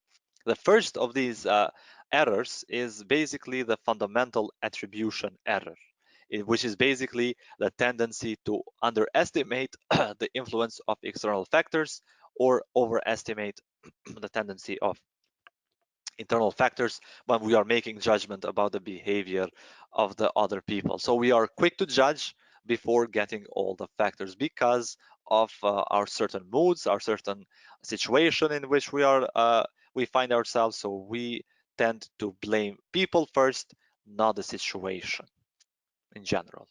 For example, it can explain why a sales manager attributes the poor performance of her sales agent to laziness rather than to a competitor, basically coming up with a new and innovative idea about a new product line that is basically eating up all the market share. So it might not be the laziness of the sales agent, but it might be that their product is now simply inferior to that of the competitors. In addition to fundamental attribution error, we also have the self-serving bias as well. Basically, it is a tendency for individuals to attribute their own success to internal factors such as ability or effort in general, whereas putting the blame for failure, in case that it is a failure, to external factors such as luck or uncooperative co-workers. So what this means is if there is a glory in an action, it is because I am capable. But if there is some sort of, let's say, something to blame, it is not our fault. It is a fault of external environment, such as luck, as we said, or other employees. So we take the glory for ourselves, but we basically distribute the blame to others. So it is our success, but it is their failure. That is the motto that self-serving bias people tend to use. Also, obviously, we have to say that we tend to use a lot of, let's say, shortcuts when it comes to judging others, because we can never get all the information. But even if we could get all the information, it will take a lot of time and a lot of processing power to understand all the information towards making an informed decision about other people. So an understanding of these shortcuts can be helpful toward recognizing when they can result in significant distortions. The first of these shortcuts is simply selective perception. So we perceive people selectively. We represent or we tend to interpret a characteristic that makes a person, object, or event that stand out. Basically, we will look at that to see things from a specific perspective according to our own needs. So selective perception then would include any characteristic that makes something, a person, object, or event stand out that will increase the probability that it will be perceived. Since we cannot observe, as we said earlier, everything that goes on and about around us, we usually engage in this selective perception. That's why we are more likely to notice a car that has a similar brand to our own, or people that are interested in hobbies similar to our own. Because of this, sometimes we draw lacky conclusions from unclear situations with limited information, because that is what gets our attention, similarities to our own values, and we perceive selectively based on those information that we have at hand. Then we also have the halo effect. The halo effect is basically, it occurs when we draw a general impression on the basis of one singular characteristic, such as intelligence, appearance, or sociability. This phenomenon frequently occurs when students appraise their classroom instructor, for example. Propensity for halo effect is to operate is not random. For example, if we knew someone that was sociable or friendly, for that matter, based on this characteristic, we might assume that that person is also loud, he's extroverted, he's happy, he's energetic, or even he is smart, even though that might not be the case in that specific person. So we are overgeneralization, which is what halo effect does. But this generalization might be a detrimental judgment bias in organizational workspaces because people, as we know, tend to project different persona or behavior from their attitudes, value proposition, or personality in a process that we have defined as cognitive dissonance. So this halo effect can, especially in organizational workspaces, provide false base for making decisions. The third shortcut is contrast effects. We do not, basically, according to contrast effect, we do not evaluate a person in isolation. As we said earlier, our reaction to one person is influenced by other persons we have recently encountered. For example, and this is very important, especially for job interviews, an interview situation in which we see a pool of job applicants can distort perception. Distortions in any given candidate's evaluation can occur as a result of where this interviewee will be in the interview schedule. For example, in a series of job interviews, a candidate is likely to receive a more favorable evaluation by the interviewers if he is preceded by mediocre applicants before him, and a less favorable evaluation is due if the person that has just been before him was a very strong candidate, because we're talking about contrasting these short-term let's say information between one another and discarding one in favor of the others. That's the way that in most cases also these let's say show exhibitions work as well, such as different forms of competitive placements for scholarships and for jobs as well.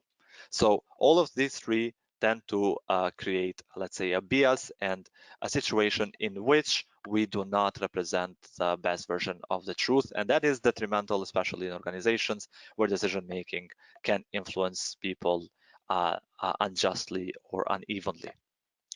Another shortcut that we have obviously mentioned in the past is the context of stereotype. And stereotype is basically very important to mention because in most cases it tends to be a part of people's, let's say, thought processes, even if the person is very objective in overall. Stereotyping is simply judging someone on the basis of our perception of, as we said earlier, the group to which he or she belongs, or the group to which we assume that that person should be affiliated.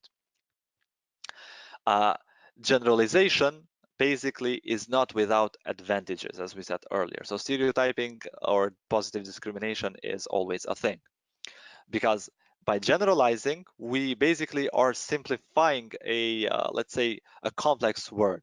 And then this will permit us to maintain consistency because we deal with an unimaginable number of stimuli on our complex world each day.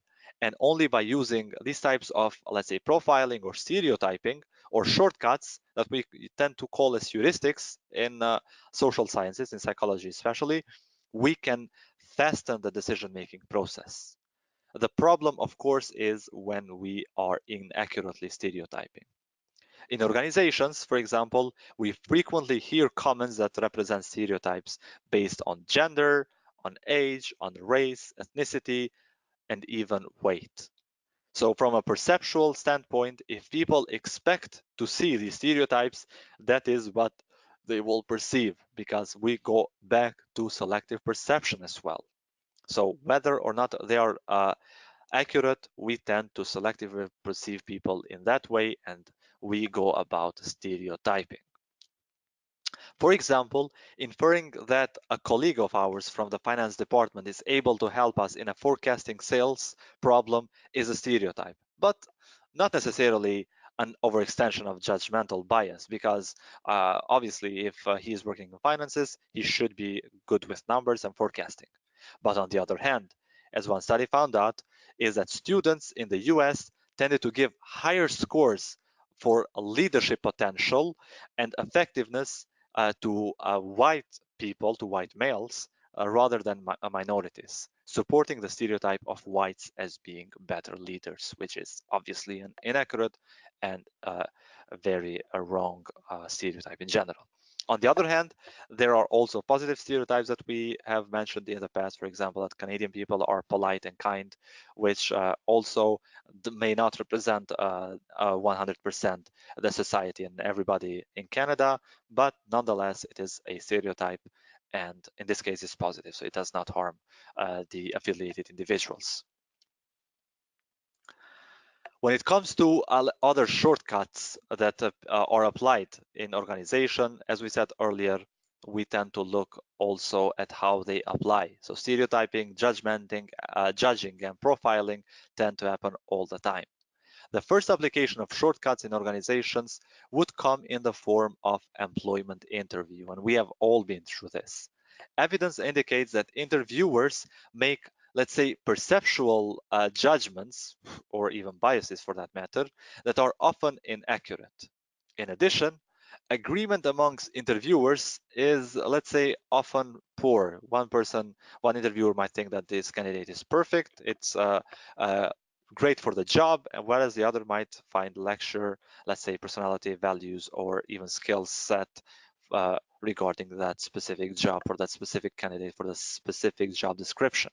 So different, in this case, interviewers generally draw early impressions that become very quickly entrenched, and they do not change those first impression that is created when a person enters the room. That's why we say usually that the first impression is formed in a single glance. The first impression is formed within the second when a person enters the room. And in most cases, the way that a person is perceived by the interviewer in this time will tend to push the boundaries of what the interviewer will evaluate the individual. So they will try to get selective perception so that they can basically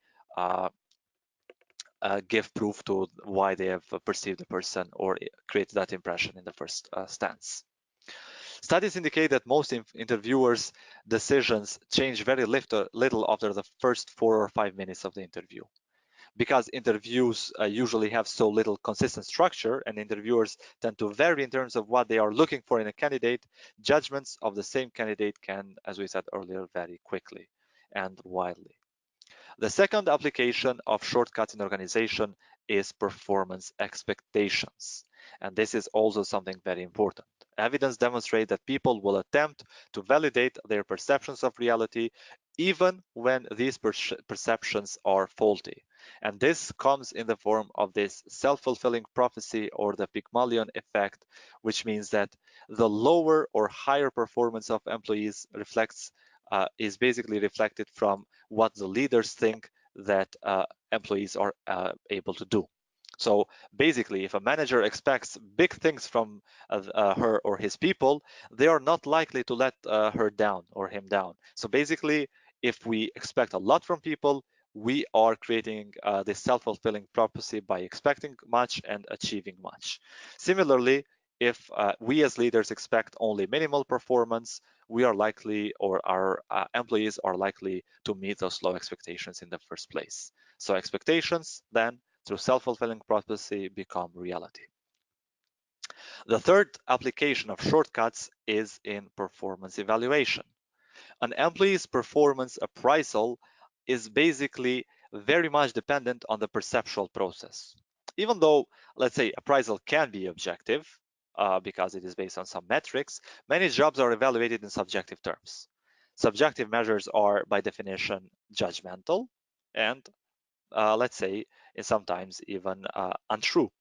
To the degree that managers use subjective measures in appraising employees, what the evaluator perceives to be good or bad employee characteristics or behaviors that are unacceptable will significantly influence the outcome of the appraisal. Let's say some behavior might be acceptable to some manager, but to another manager, that same behavior is considered completely unacceptable for the job. So even if we're talking about the same level of work for the same people, they might be, let's say, evaluated differently by different people. Then now that we understand how perception tend to work, we tend to try to link this perception to individual decision making in general. And decision making basically occurs as a reaction to a problem. So there is a discrepancy between some state of affairs and where we want to be. That's why we require consideration of alternative courses of action. So in most cases, one person's problem is another person's satisfactory state of affairs. Because, for example, different line managers see a decline in 2% of sale differently, marketing and finances department. For finances, it's basically a number. For marketing, it's a big deal because you're losing sales. So every decision requires interpretation and evaluation of problems, of information. The perception of the decision maker will address these two issues, and data in this case are typically received from a lot of different sources and different directions in general. But which data are relevant to the decision, which are not, is a very sensitive topic to be discussed. After we select the right data and we know that we have sufficient data, we develop alternatives and basically check what are the strengths and weaknesses of each so that we evaluate and go about make a decision about an issue and how we resolve that. Decision making in organization, on the other hand, tend to also work similarly. So it's because still individuals are those that make decisions in organization. They are the one that makes choices among two or more options many times during the day and also at different levels of importance or intensity, or let's say a hierarchy within the organizational chart. Business schools, for example, tend to train students to follow rational decision-making models, but because by using this rational and let's say straightforward process, we tend to create the sense of a rational and objective way of thinking. And it has its merit, but they don't always describe how people make decisions. By using organizational behavior and everything that we have discussed so far and we will discuss in our future lectures, we will tend to improve this decision making by addressing errors that people commit, as well as perception, as well as other judgment errors as well. So the people who make decision in organization would be tiered as the top managers, basically, who determine the goals, the products to offer, how finance will operate, and the locations, for example, if of a new expansion plan. The middle and lower level managers, on the other hand, they tend to determine what are the production, the tactical stuff, the schedule, the employee selection, and pay rises as they come about. Whereas non-managerial employees also make decisions, including whether or not to come to work at any given day, how much effort to put forward at one day within the work, and whether or not to comply with a request that is made by the boss or make changes or do something about it. A number of organizations in recent years have been empowering basically these non-managerial employees with job-related decision-making, which was historically reserved for managers, because it has been understood that if we involve non-managerial employees in decisions, they are way more easily accepting the new decision because they have been part of devising the decision and they understand the rationale why we have come to that decision as an organization, even if it is unfavorable to them, to their organization, or their, let's say, projections of the future. Then the people that we mentioned here, especially top the managers, tend to go about the decision-making models by using this rational decision-making. So basically, the rational decision-making follows this perfect world model that assumes that we have all the information needed and imaginable. We know all the options that we can go about and do something, and we understand what is the maximum payoff before events have even taken place. And in that situation, basically, we tend to follow 6 steps towards decision-making process. The first one would be to define the problem. Mainly, problem would be something that there is a discrepancy between an existing and a desired state of affairs. And then we basically, what we tend to do is we identify the decision criteria to understand how we can get about it to find out which is the best decision. We allocate weights to the criteria because some criteria are more important than the others. For example, cost time frame or deadline, as well as resources to be, let's say, dedicated to a certain solution. Then if we're talking about a very urgent project, we don't care how much cost or people we are engaging, as long as we are basically meeting the deadline, and vice versa. So we allocate weights to the criteria so that it best fits the situation. After we understand what is important, we develop the alternatives, then we evaluate the alternatives that we have developed, 2, 3, 4, 10, 20, and then we select the best alternative that gives the maximum payoff. Nevertheless, we understand that we never have all the information that we need to make decisions. We cannot predict the future, so we don't know what is the best payoff from our decisions. And more importantly, there is no way that we know all the options of how to get things done. So probably a better definition of how a majority of decisions are made is by bounded reality, or bounded rationality for that matter. Because when faced with a complex problem, most people tend to respond by reducing the problem, breaking it down to a level at which it can be readily understood. That is because most people basically tend to limit information processing capability, and we understand that people, as opposed to computers, but even computers at a certain stage, is impossible to process all the information, to understand all the information, so that we can optimize solution. So people satisfies, as you can say, so they seek solutions that are satisfactory and sufficient, if as opposed to being perfect.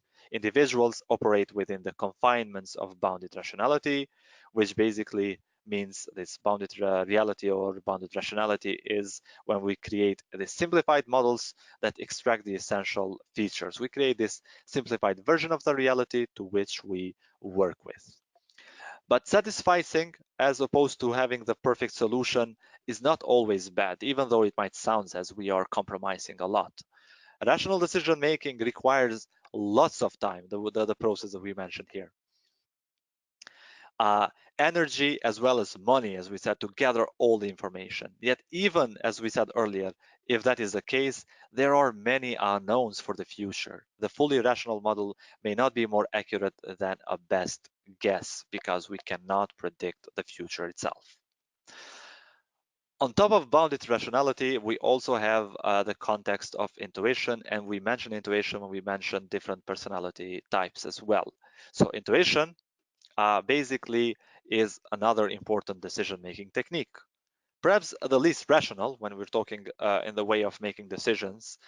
Again, it is an unconscious process that comes from previous experience and years of similar situations, dealing with similar situations. So it occurs outside the normal process of thought, this conscious thought. It relies more on holistic associations or links that exist between disparate pieces of information. And in most cases, it's very fast, if not instant, and it's effectively charged, meaning there's a lot of emotions engaged when we are dealing with decision making based on intuition. Whereas we say that intuition isn't rational, it does not necessarily mean that it is wrong, far from it, nor does it always contradict a rational analysis. Rather, the two can, in most cases, complement one another.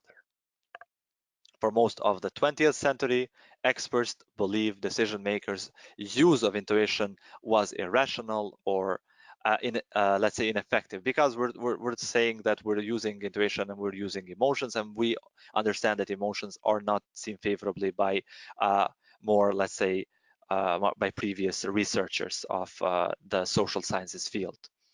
The idea is that we now recognize that rational analysis has been overemphasized, and in certain instances, relying on intuition can, in fact, improve decision making.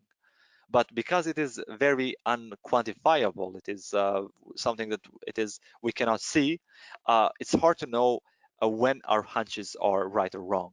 The key is then neither to abandon intuition in general, but not also to rely solely on it, but basically to try to supplement it with evidence and good judgment if we are expected to make very fast and, let's say, reactive decisions. Other biases and errors that tend to be related to decision making tend also to be related to that exact thing that we mentioned earlier. Because we will not be using all the information in most cases because of bounded reality, we tend also to be prone to biases and errors. And the first of such error would be the overconfidence bias.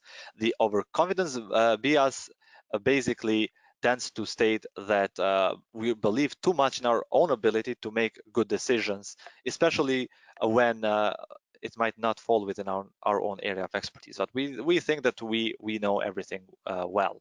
There is great wisdom in Socrates saying that I know nothing, but I know that I know nothing. Because in those cases, we are wandering away from this overconfidence bias at all. But ironically, individuals whose intellectual and interpersonal abilities are weakest are most likely to overestimate their performance and ability.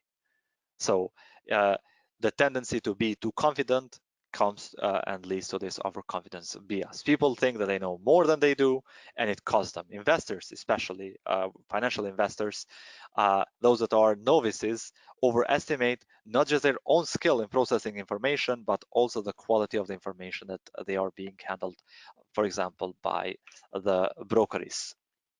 Another bias that we tend to make is anchoring bias.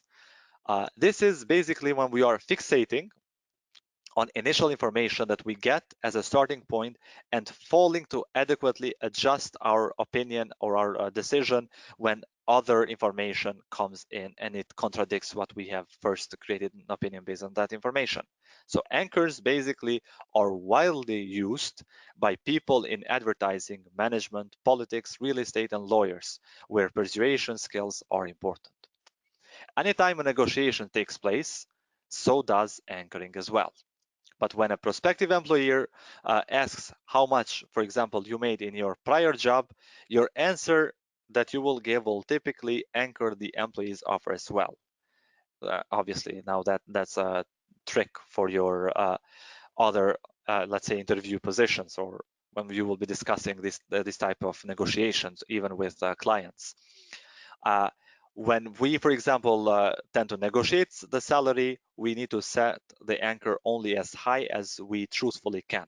Because the more precise we anchor, the smaller there is the chance for improvement. For example, if we suggest a salary of $55,000 per year, negotiation would then be between 50,000 and 60,000 in general.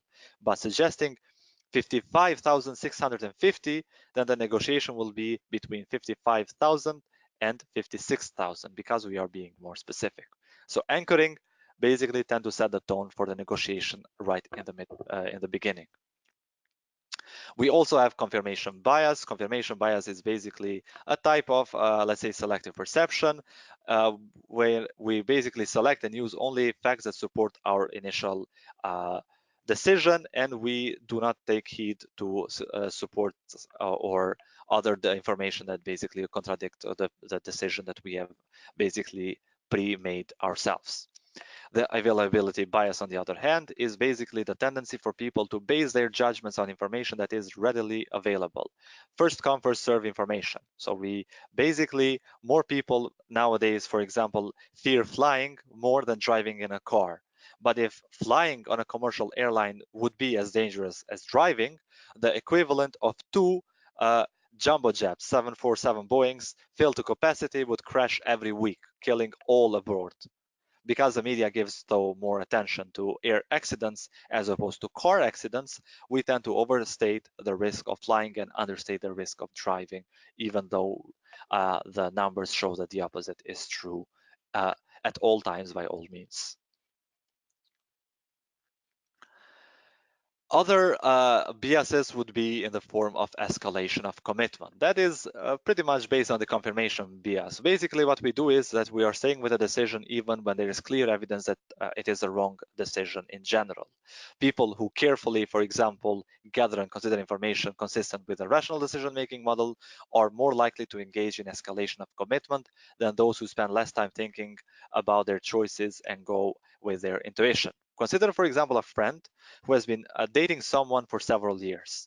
Although he admits things aren't going too well, he says that he is still going to marry his partner. The justification would be that I have a lot invested in this relationship. Or consider that, for example, you hire a new employee, and that is more organizational behavior centered.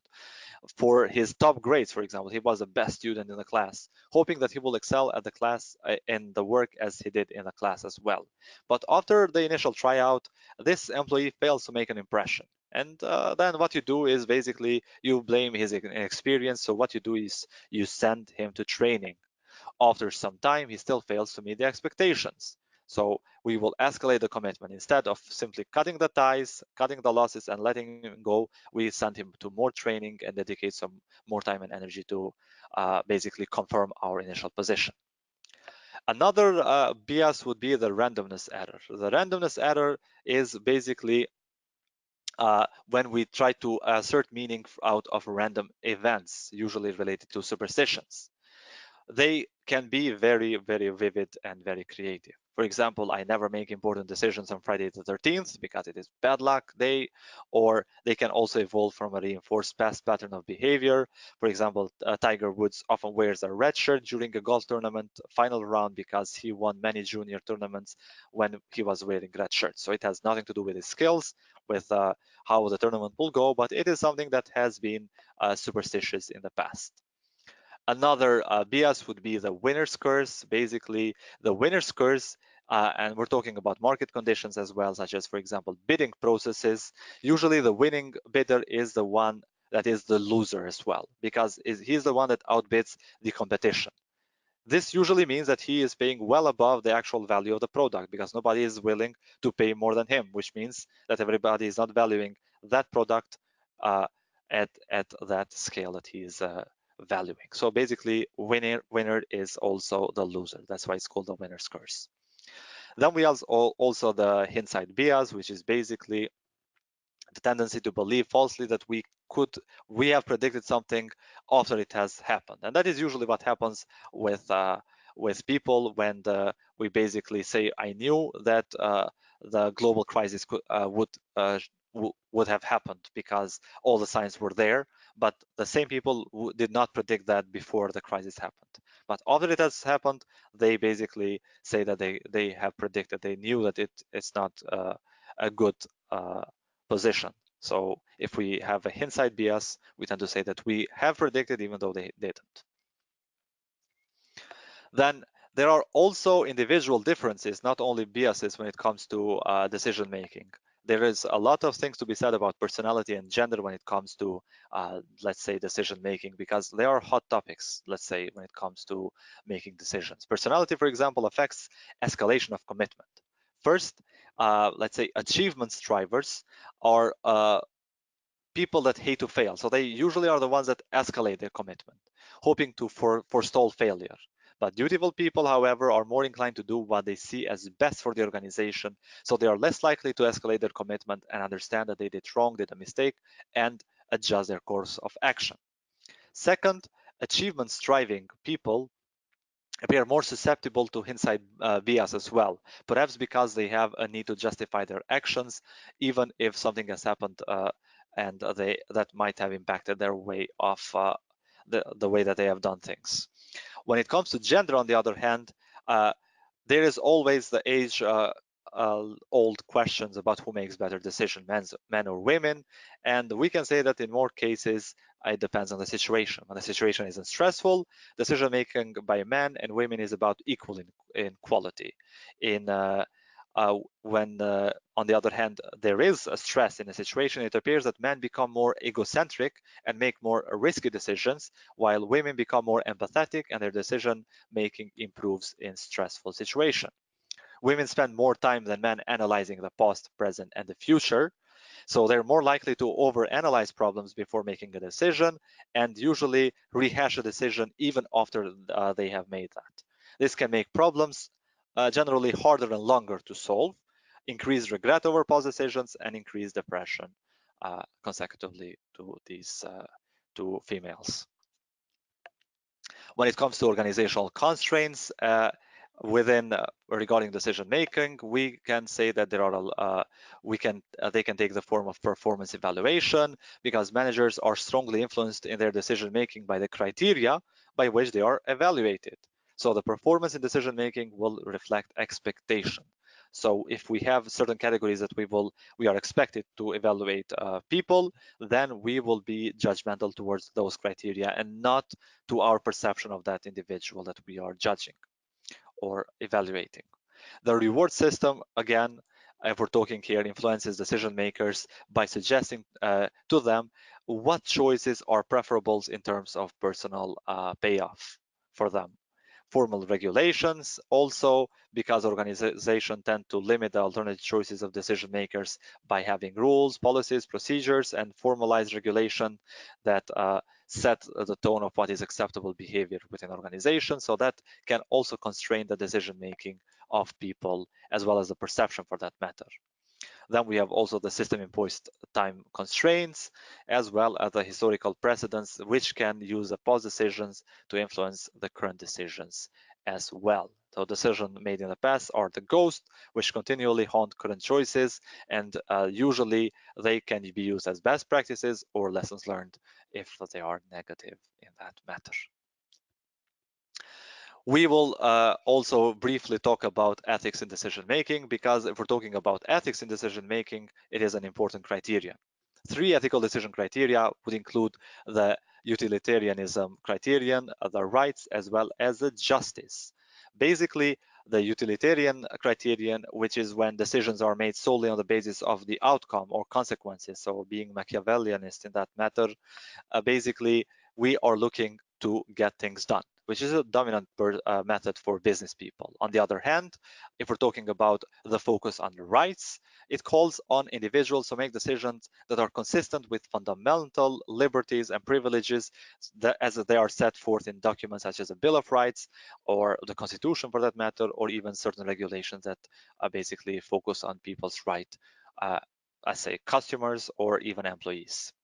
Whereas a third criterion is to impose and enforce rules that are fairly and impartially to everybody. So we are ensuring justice as an equitable distribution of benefits and costs for that matter. Union members typically favor this view because they want to see everybody treated fairly and at the same time.